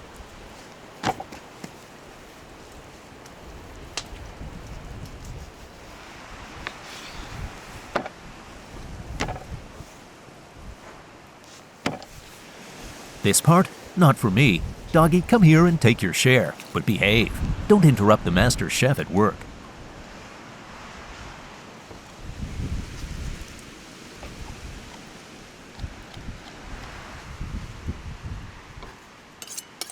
When choosing a steak, always go for cuts with good marbling.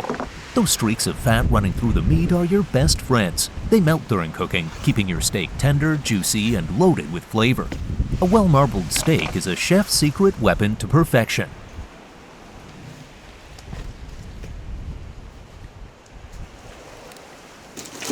To add a smoky twist to this cookout, I've burned 2 thin logs in the grill.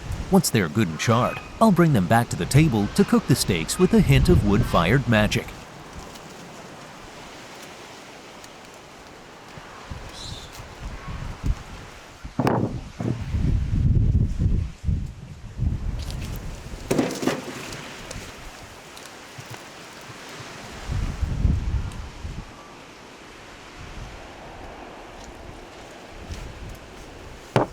Now, let's move on to our salad. It's as simple as it is satisfying. Just poke a few holes in all your veggies to prevent their skins from tearing under high heat. For this smoky traditional veggie salad, we'll use eggplant, peppers, and tomatoes. This trio, oh, they're like the Avengers of the veggie world, teaming up to save your plate from boredom. Give them a few minutes on the grill and they're ready to shine.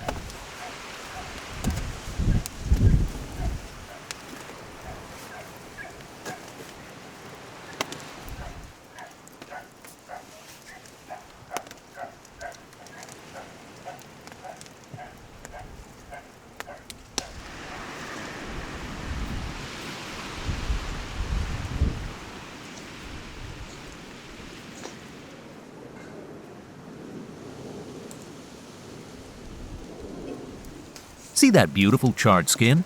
While I'll peel off that blackened layer, the smoky essence is already soaked deep into the veggies. There's a reason people go crazy for grilled food. It's all about that irresistible smokiness that reminds us of campfires and lazy summer evenings.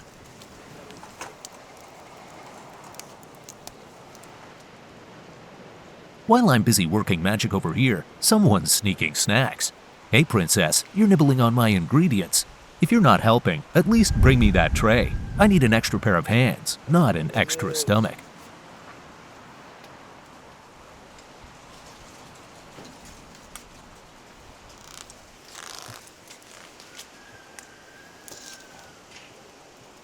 Out come the eggplants, tomatoes, and peppers, their skins perfectly charred to a gorgeous blackened texture.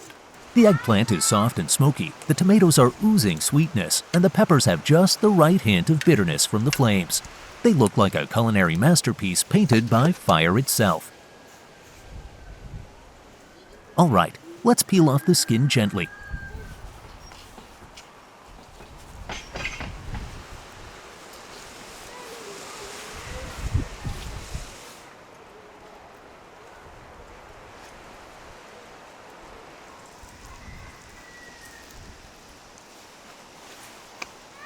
Ha, Ay babalar yoktu. buradadılar. Hani? Tavukların yanında.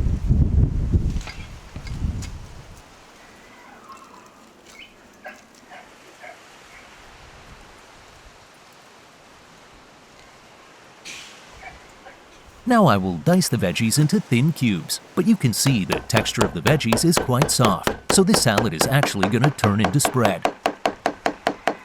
I will grill some baguette slices and this smoky crunchiness will elevate the spread to another level.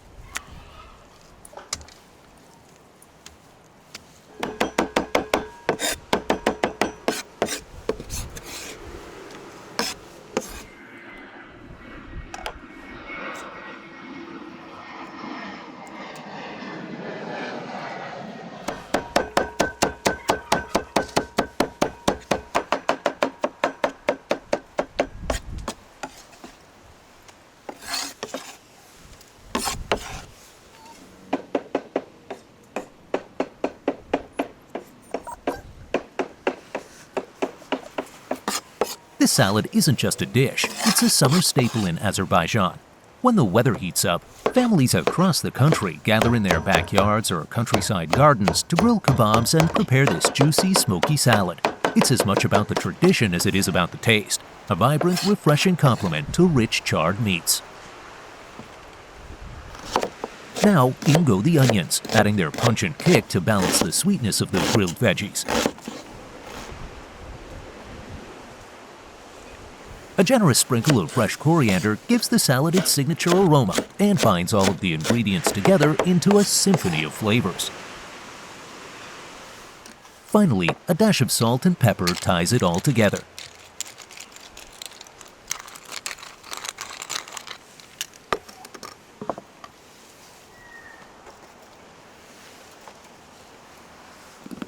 To elevate the salad even more, I'm adding a handful of cherries. Their juicy sweetness brings a delightful twist, and a finishing drizzle of olive oil seals in the flavors. This salad isn't just food.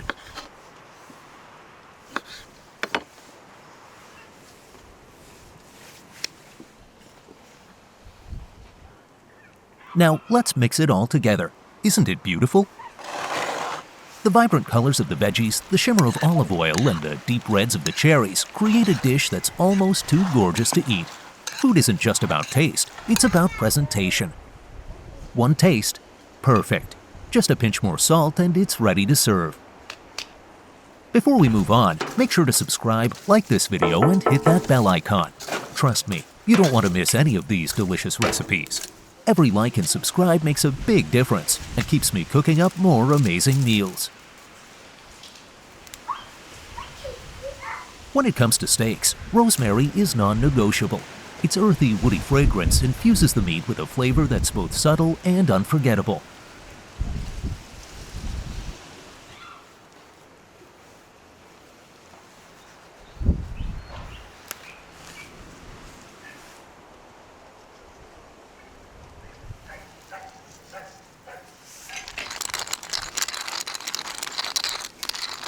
Now watch closely. I'm placing the steaks on a bed of rosemary, drizzling them with olive oil, and pressing them under the antique irons.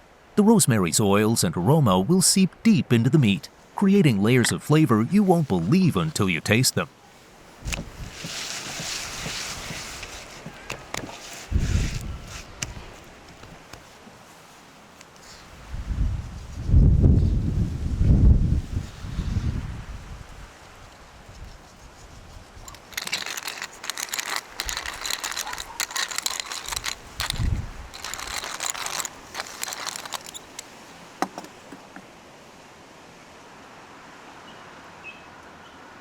A quick olive oil massage on each steak to ensure they're ready for their close-up.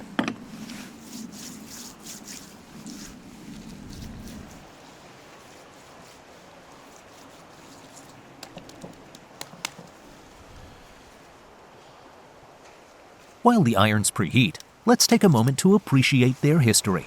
Back in the day, these were unsung heroes of laundry day, smoothing out wrinkled shirts and tablecloths. Now, they're here to smooth out steaks instead.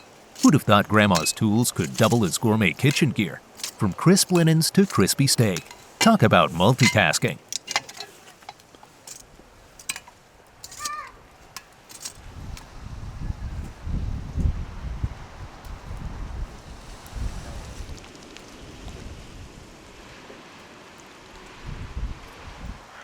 And now, the big moment. I slam the irons onto the steaks and steam billows out from all sides. The sizzle is loud, sharp, and commanding, like a thunderstrike in the quiet of the kitchen. As the fat meets the heat, it crackles and melts, releasing an intoxicating aroma that's smoky, savory, and utterly mouth-watering.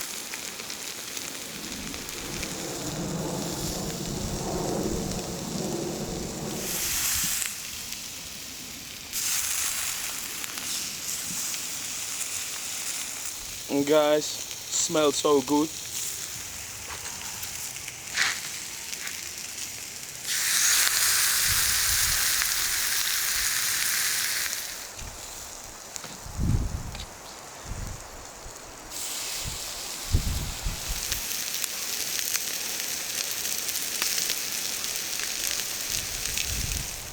Cooking steaks this way isn't just unique, it's effective.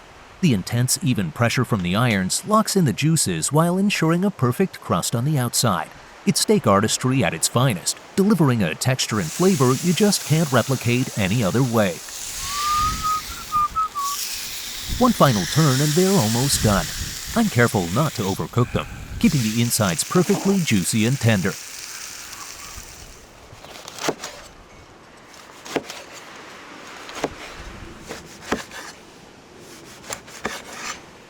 Now for the bread. I slice a fresh baguette into thin pieces, drizzle them with olive oil, and toss them on the grill.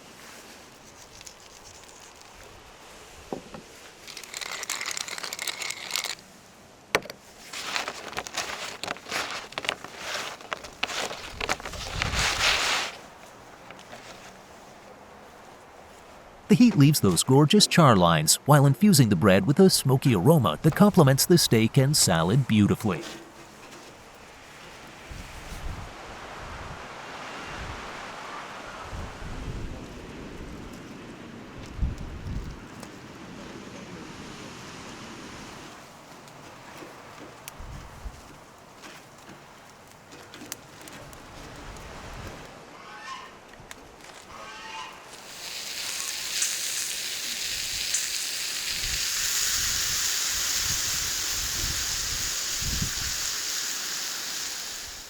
We're nearing the finish line. Everything is cooked to perfection. Here's a tip. If you have any leftover or slightly spoiled veggies, don't toss them. Bake them in the oven and you can create a similar smoky salad. It's a great way to reduce waste while still enjoying incredible flavors.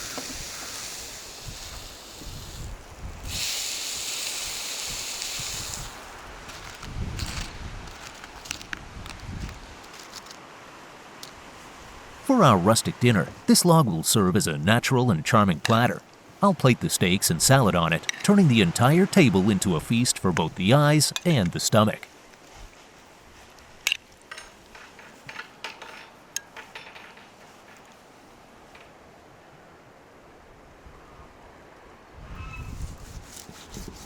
Finally, I slice into the steak, revealing its beautifully rosy and tender interior. Juices glisten as they run onto the plate. The texture is soft yet firm, promising each bite will be rich, succulent, and packed with flavor. It's perfection in steak form.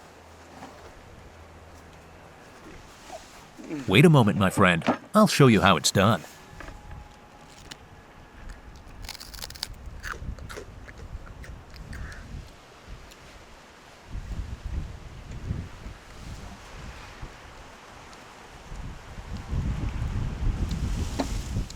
Good thing I prepared 2 logs, one for you and one for me. A real rustic dinner for 2.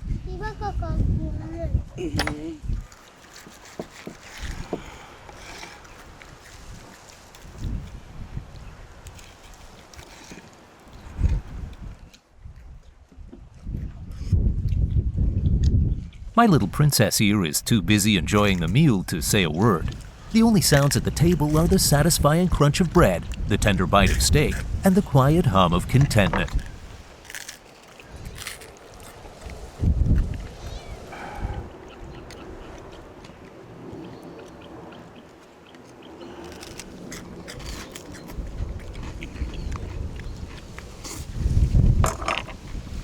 With a glass of homemade juice, the meal comes together as more than just food. It's an experience, a shared moment of joy.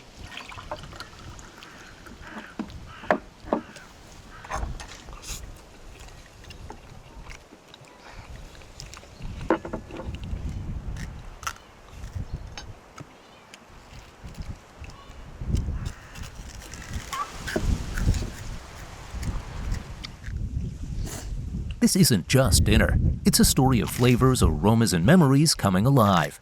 The night wraps around us like a warm embrace, with every bite adding to the harmony. Here's to good food, good company, and the magic of moments like these. Cheers! Your Kanan Badalov. Thank you guys for watching. If you like, don't forget to subscribe. See you soon. Salam alaikum.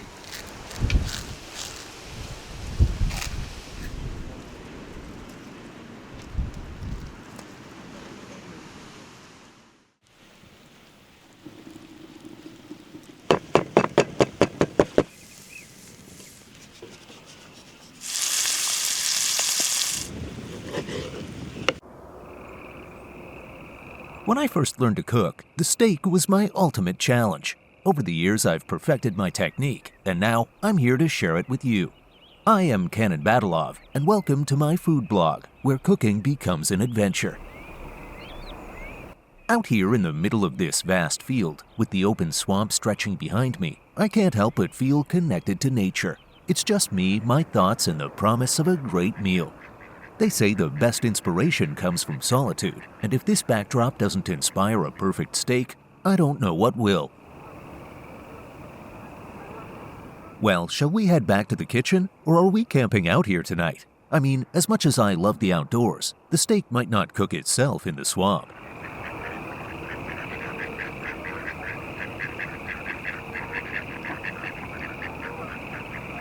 Psst, just a quick reminder. If you want more of these adventures, make sure you subscribe to my channel.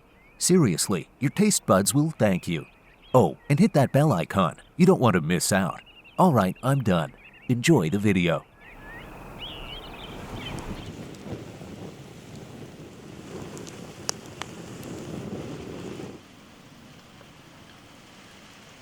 Whenever I cook, I always make sure I have a freshly brewed pot of tea ready.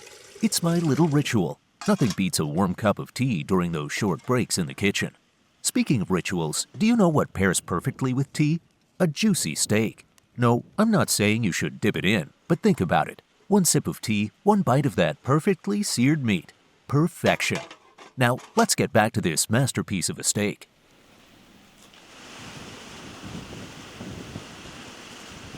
To complete this feast, I'll be grilling some veggies. For the aubergines, I'll char them to perfection, then turn them into a smoky, creamy spread for some crusty grilled bread. Honestly, talking about it is torture when I don't have it in front of me. But wait, there's more. How about some juicy grilled mushrooms and golden brown potatoes? Oh yes, we're doing it all. The steak will be the crown jewel of this feast, but the sides, they're the loyal knights making this meal a royal affair.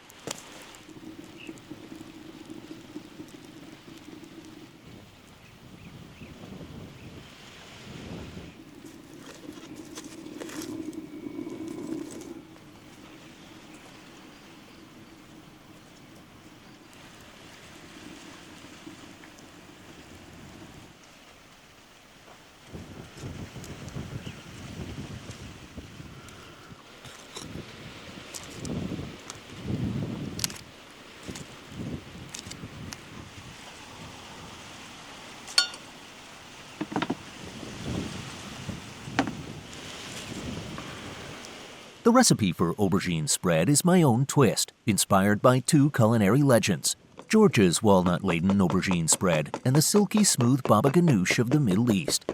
By blending the essence of both, I've created something truly special, rich, flavorful, and entirely unique.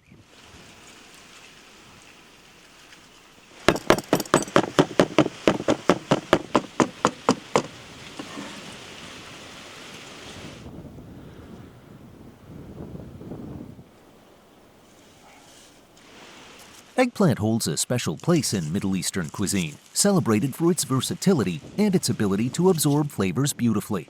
In Azerbaijan, it's no less cherished, whether it's in rich stews, as a grilled delicacy, or turned into spreads like this one. It's a staple that brings warmth and authenticity to our tables. With garlic, I'm building on that tradition, adding a bold kick to our creamy aubergines.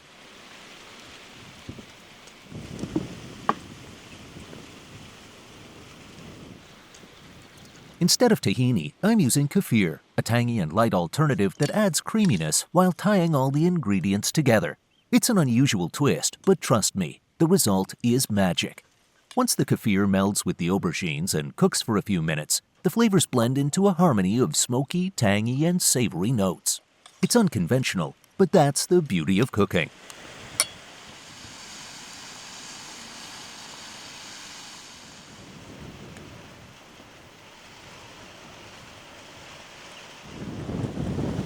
To finish, I'm adding dill and purple basil. Dill will bring a fresh, slightly grassy flavor with a hint of anise and lemon, while purple basil adds a peppery sweetness with subtle herbal notes.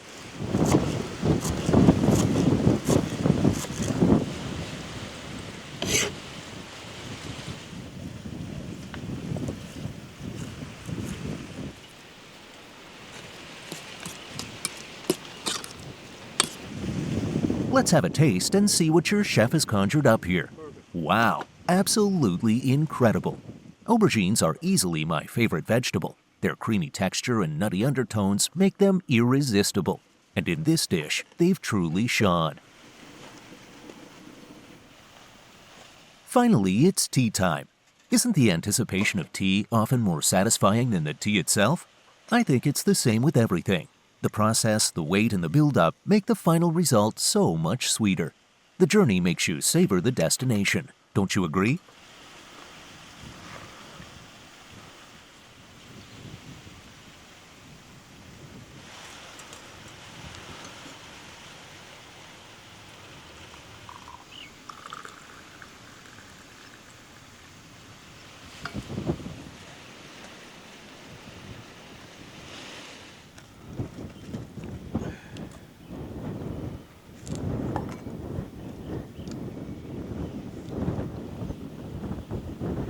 This place is my little escape.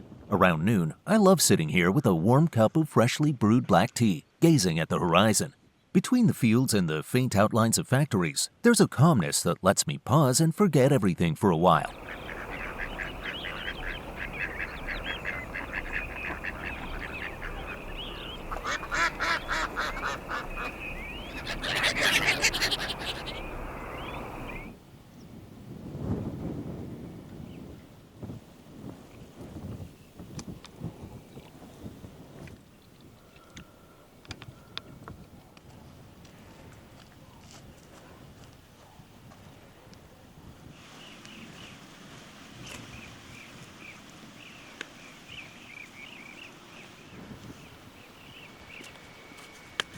For the side, I'll keep it simple yet perfect. Roasted potatoes and mushrooms.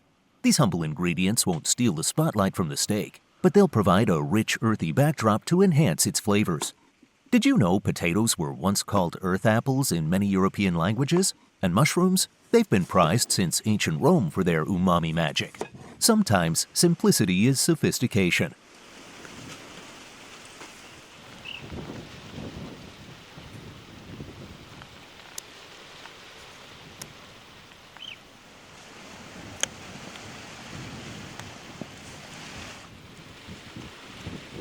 I'll add a pat of butter to the mushrooms for that luscious, creamy texture.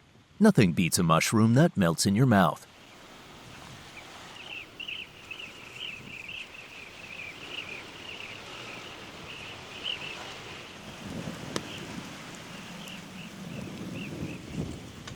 Some butternut squash, sweet, nutty, and vibrant. Roasting brings out its caramel-like undertones, which will balance the savory depth of the steak.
And we're done roasting.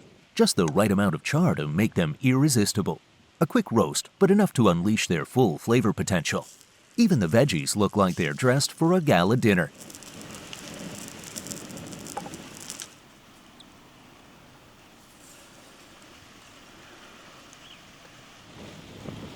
Confession time.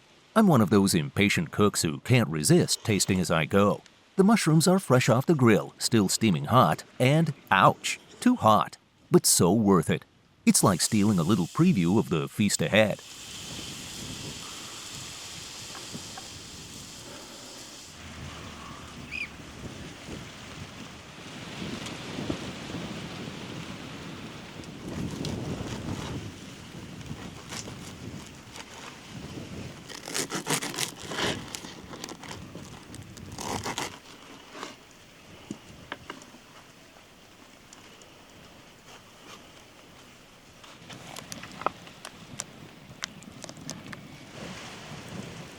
Now, let's grill some baguette slices. Golden, crispy, and perfect for scooping up all the spreads and juices from the steak.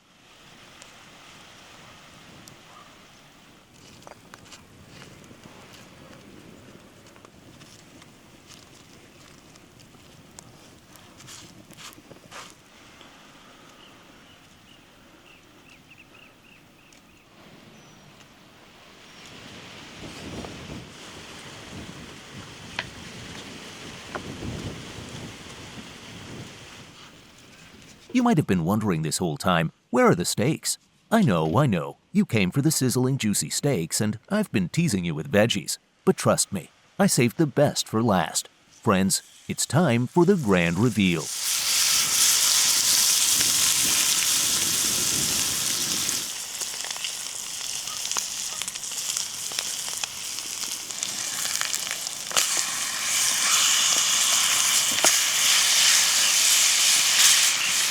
Brace yourself, this is no ordinary steak. The sizzling fat, the glistening juices, and the smoky crust are heartbreakingly mouthwatering. Take a deep breath and soak in the inspiration. This is the moment you've been waiting for, where you can almost taste the perfection just by looking at it.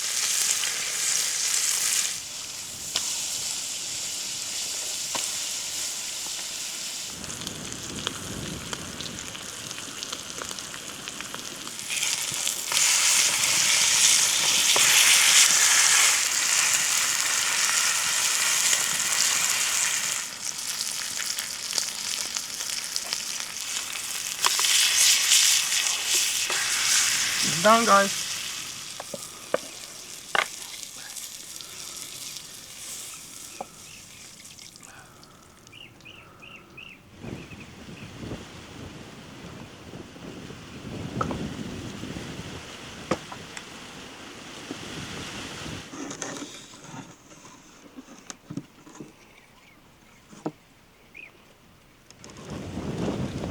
And there it is, the ultimate steak, cooked to perfection. The knife glides through the tender flesh, releasing the rich aroma of grilled fat and meaty juices. It's a sensory symphony, the crackle of the crust, the melt-in-your-mouth texture, and the lingering smokiness. Let's dive in.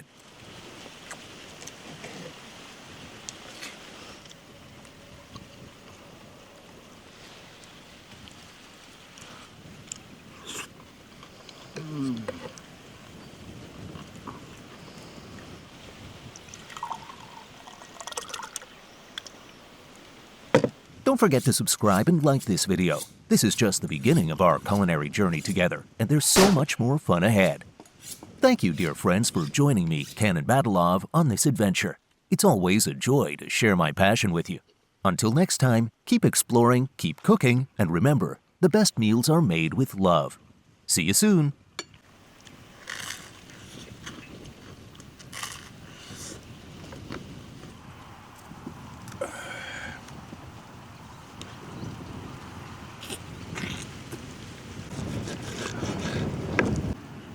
Guys, thank you for watching. If you like, don't forget to subscribe. See you soon.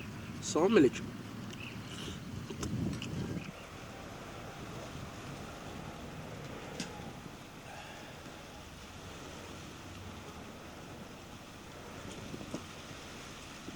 Hello, my culinary trustees, my fellow cooks and food enthusiasts. Today, Chef Kanan is diving into the art of sophistication with a dish straight from Italy, lasagna.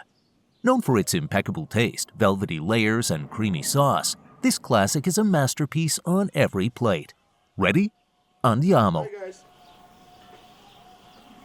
Let's talk about lasagna dough, or lasagna leaves as some call them.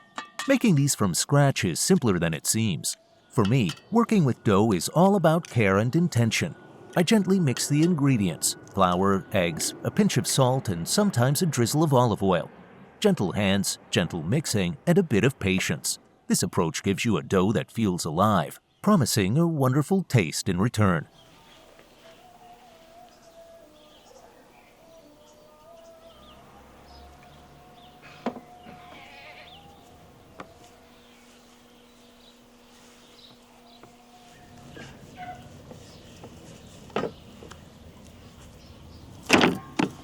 Remember, there's no need to overwork your dough. If you do, it might turn tough. and tough dough is a no-no. The perfect lasagna dough should be smooth, elastic, and soft to the touch. Think of it like a silk scarf, pliable but firm enough to hold its shape.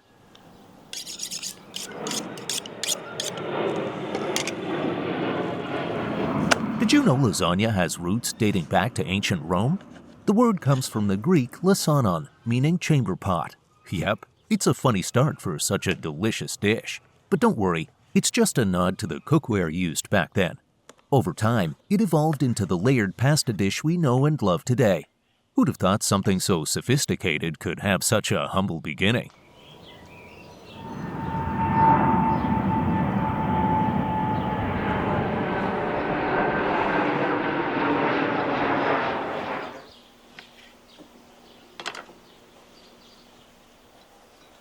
So what exactly is lasagna? Is it pasta? Is it pie? The answer is a bit of both. It's a layered delight that combines the richness of pasta with the heartiness of a savory pie. Interesting, right? If you're loving this culinary deep dive, don't forget to subscribe and hit the like button to stay updated on more delicious stories and recipes.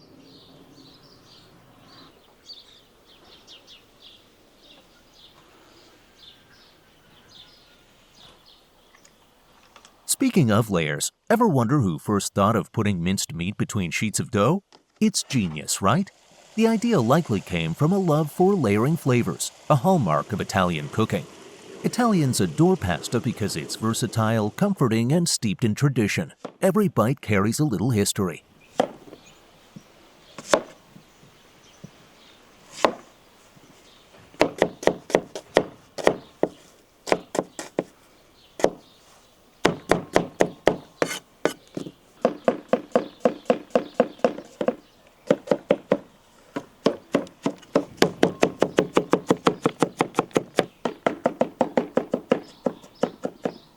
Phew, it's getting warm in here. Time to lose this jacket. Let's keep cooking. As I slice these onions, here's a tip. The more onions you add, the richer and sweeter your lasagna filling will be. Trust me, onions are the unsung heroes of this dish.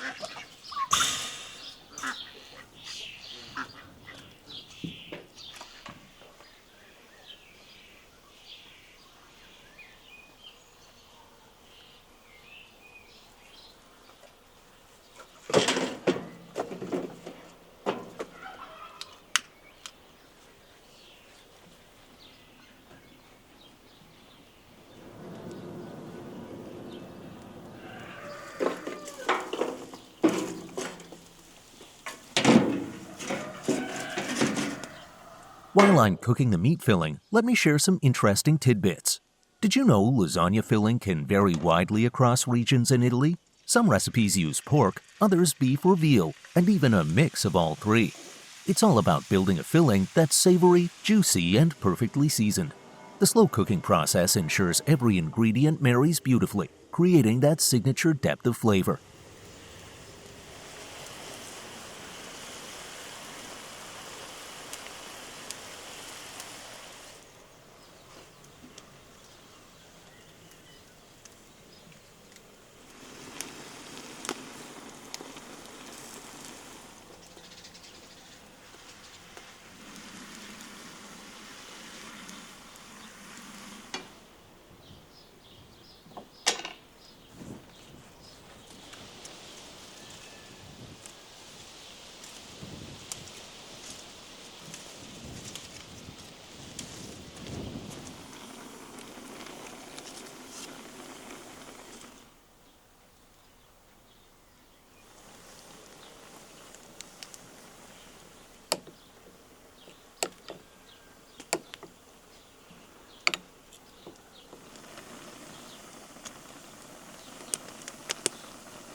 Tomato sauce is an essential part of lasagna, but it wasn't always this way. Tomatoes didn't arrive in Italy until the 16th century, brought over from the Americas. Initially met with suspicion, they eventually became a staple, transforming Italian cuisine forever.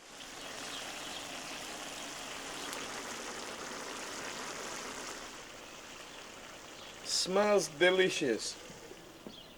Perfect. Now we must give to rest and make new sauce.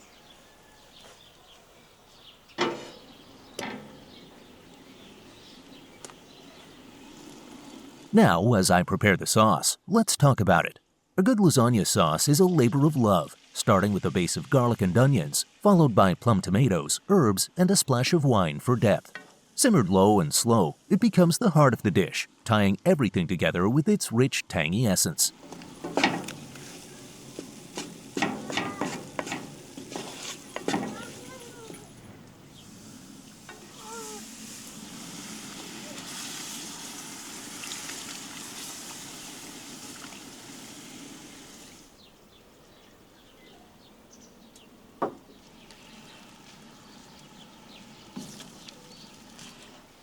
Guys, our bechamel is done.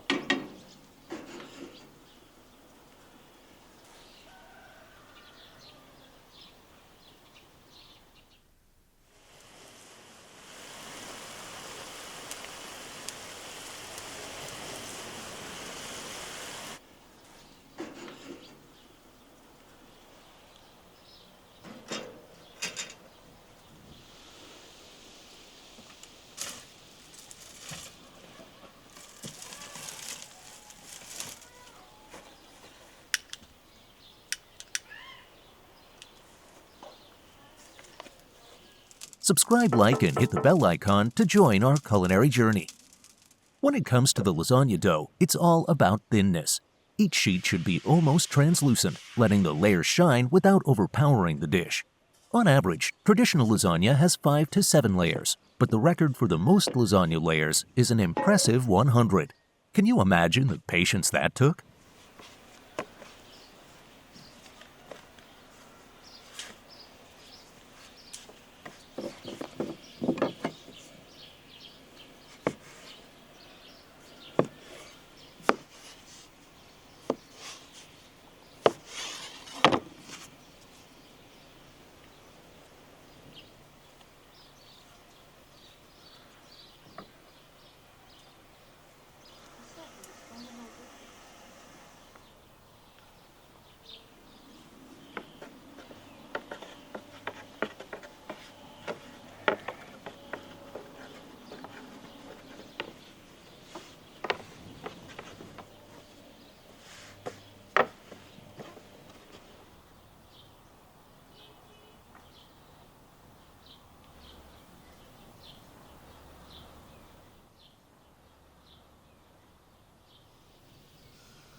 Tea break. Speaking of lasagna prototypes, did you know Azerbaijani cuisine has similar dishes? Think of dishes like kera, which layers dough with fillings like herbs and cheese. It's fascinating how different cultures interpret the idea of layered foods.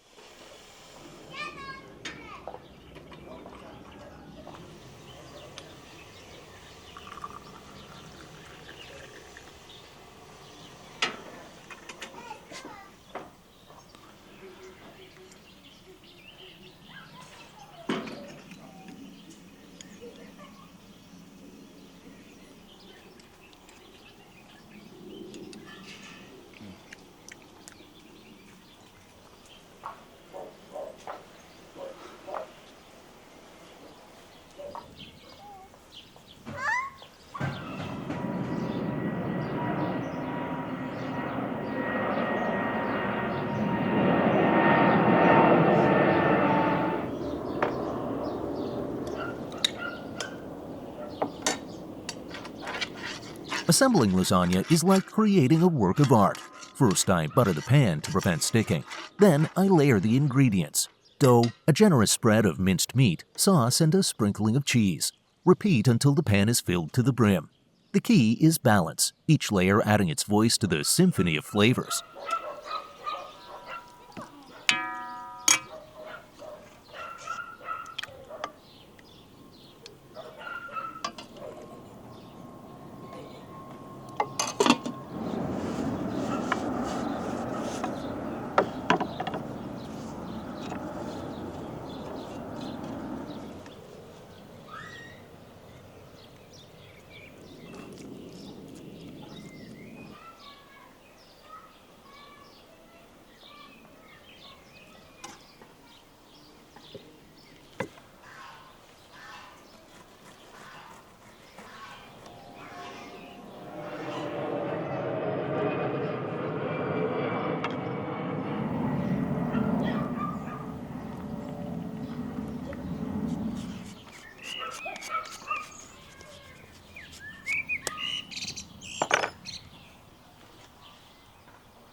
Now that it's assembled, I cover the lasagna with foil and place it in the tandoor. The wait begins, but trust me, it's worth it.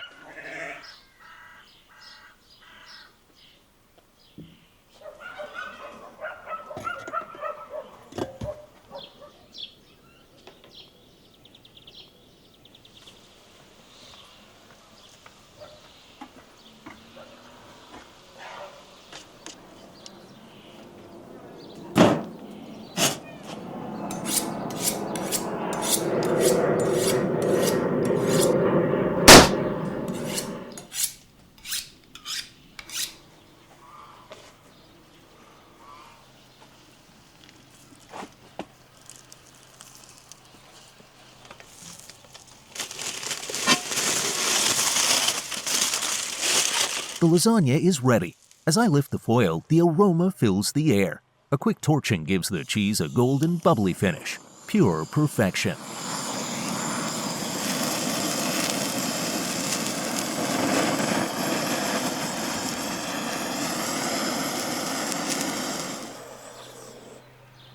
Now guys, we must give to rest 15 minutes.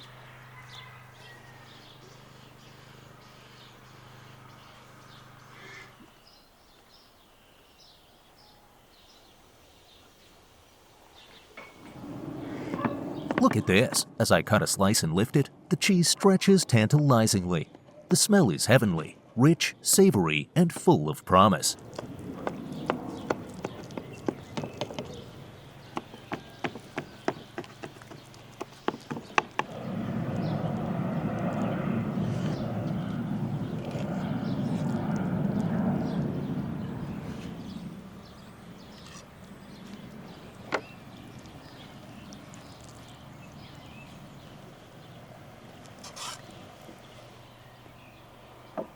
Well, Princess, it's time for this Italian masterpiece to charm our Azerbaijani taste buds. The layers are soft, the flavors perfectly melded, and that creamy cheese, it's a hug for the soul. You've got to try this at home. It's a recipe worth repeating. Delicious. Delicious.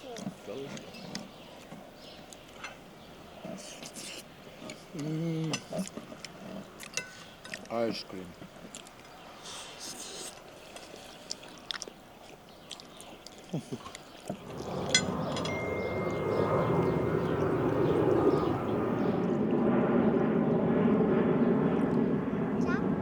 Cheers, guys.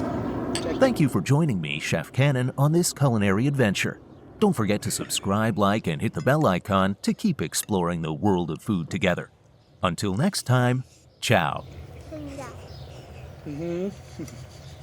Tandoor mo.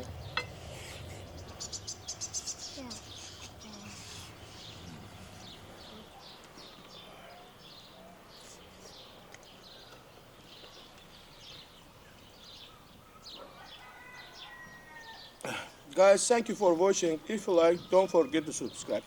See you soon. Salam alaikum.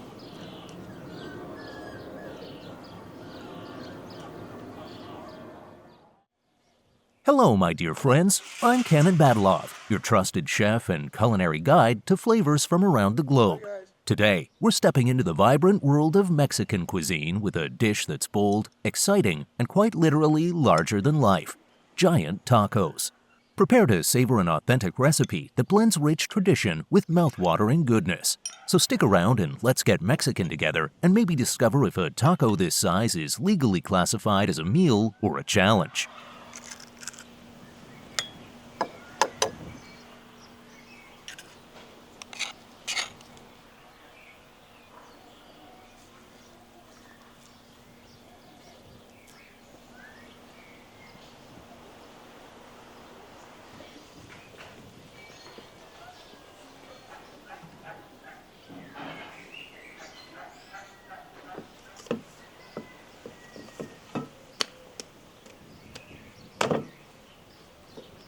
I promise you, making tacos this epic will bring endless flavor and joy to your kitchen. So hit that subscribe button and like this video. Together, we'll explore not just millions of recipes, but also their fascinating histories.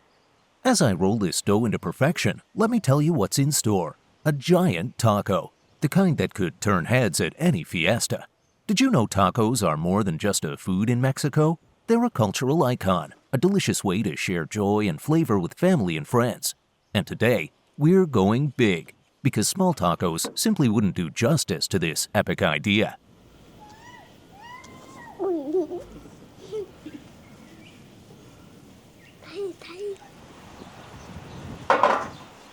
I've designed this special rectangular stand to bake the taco in its classic shape. By the way, do you know where the iconic taco shape comes from? Think about it while I prepare this masterpiece.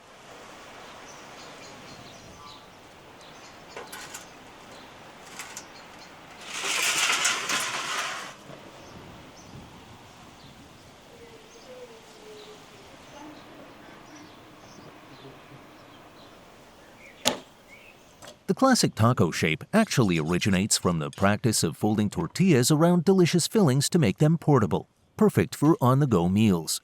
The word taco itself dates back to the 18th century, meaning plug or wad, inspired by how miners in Mexico would wrap explosives in paper. Tacos, thankfully, are less explosive, but certainly as impactful. As I cut the meat, let's not forget that fillings vary by region, but the joy they bring is universal.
Tacos gained worldwide fame in the early 20th century, first arriving in the United States in 1905. Mexican migrants brought their culinary traditions with them, sharing their beloved tacos while working on railroads and in various trades. Their delicious simplicity made tacos a hit, and the fusion of cultures began shaping their global journey.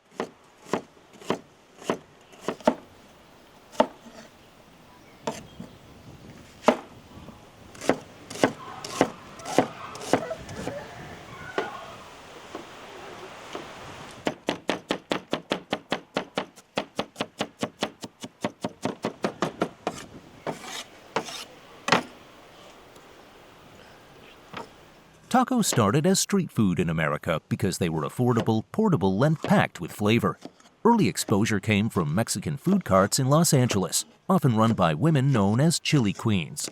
These incredible women were pioneers, sharing their heritage and flavors with a hungry crowd, creating the foundation for tacos' rise to fame.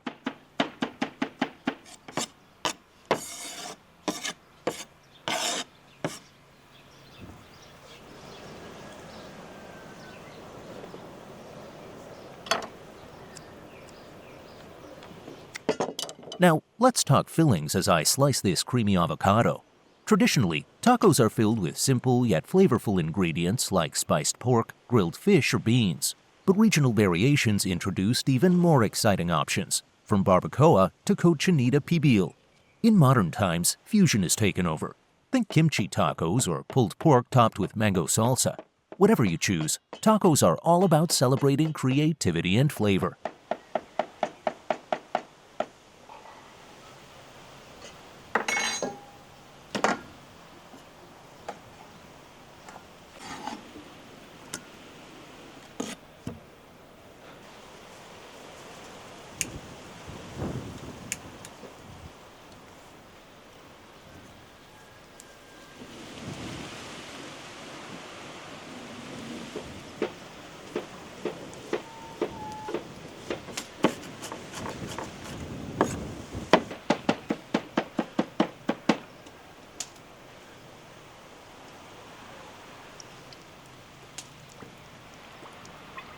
Did you know that by the 1920s, tacos in America began adapting to local ingredients? Ground beef, cheddar cheese, lettuce, and tomatoes replaced more traditional elements, creating a Mexican-American hybrid. Fast forward, and the arrival of Taco Bell brought a whole new wave of Mexican food that was far from authentic, but undeniably tasty.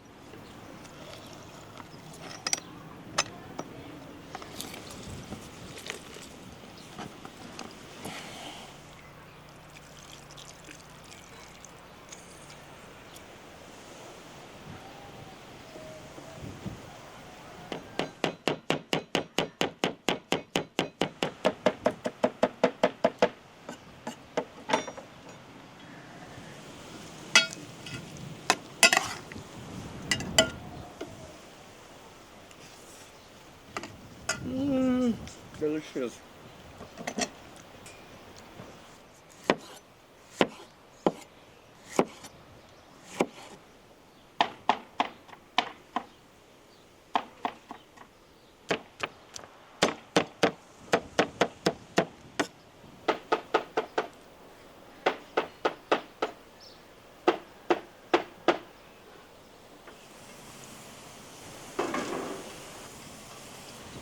Cheese wasn't a part of traditional tacos at first. The idea came from American influence, where dairy found its way into everything.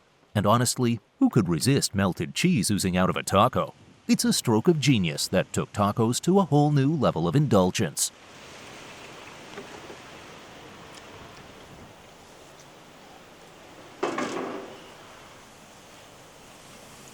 Time to roast the minced meat to golden perfection. This will be the heart of our taco, rich in flavor and texture.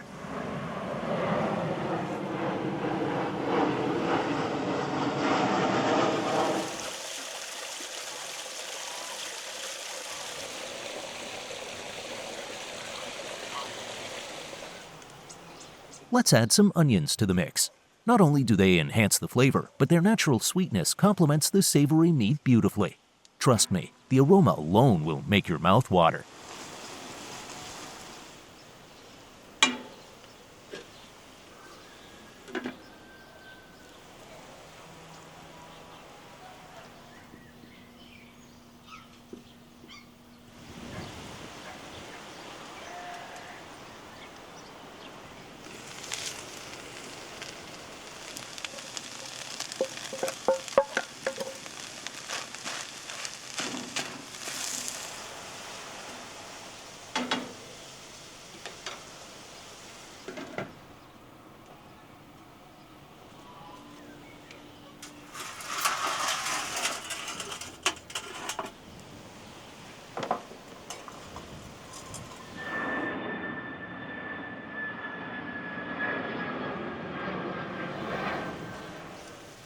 Here comes the fun part. I take our giant taco shell and layer it with a few slices of butter to add a touch of richness. Next, I pack in the perfectly roasted minced meat, followed by gooey cheese, fresh diced tomatoes, vibrant greens, and creamy avocado slices. This is a taco like no other, a true feast for the senses.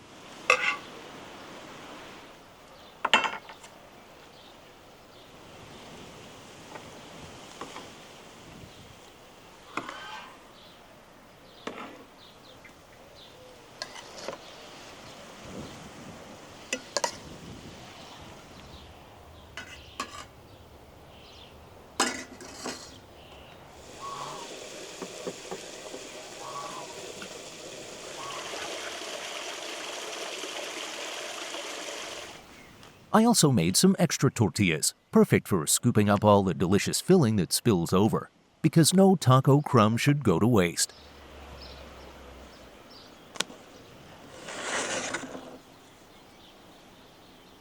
Gülşat gel hazırdır.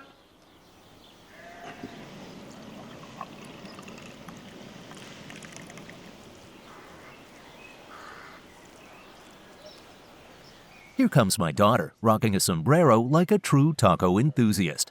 I guess I'll have to share some of this giant masterpiece with her, if she lets me.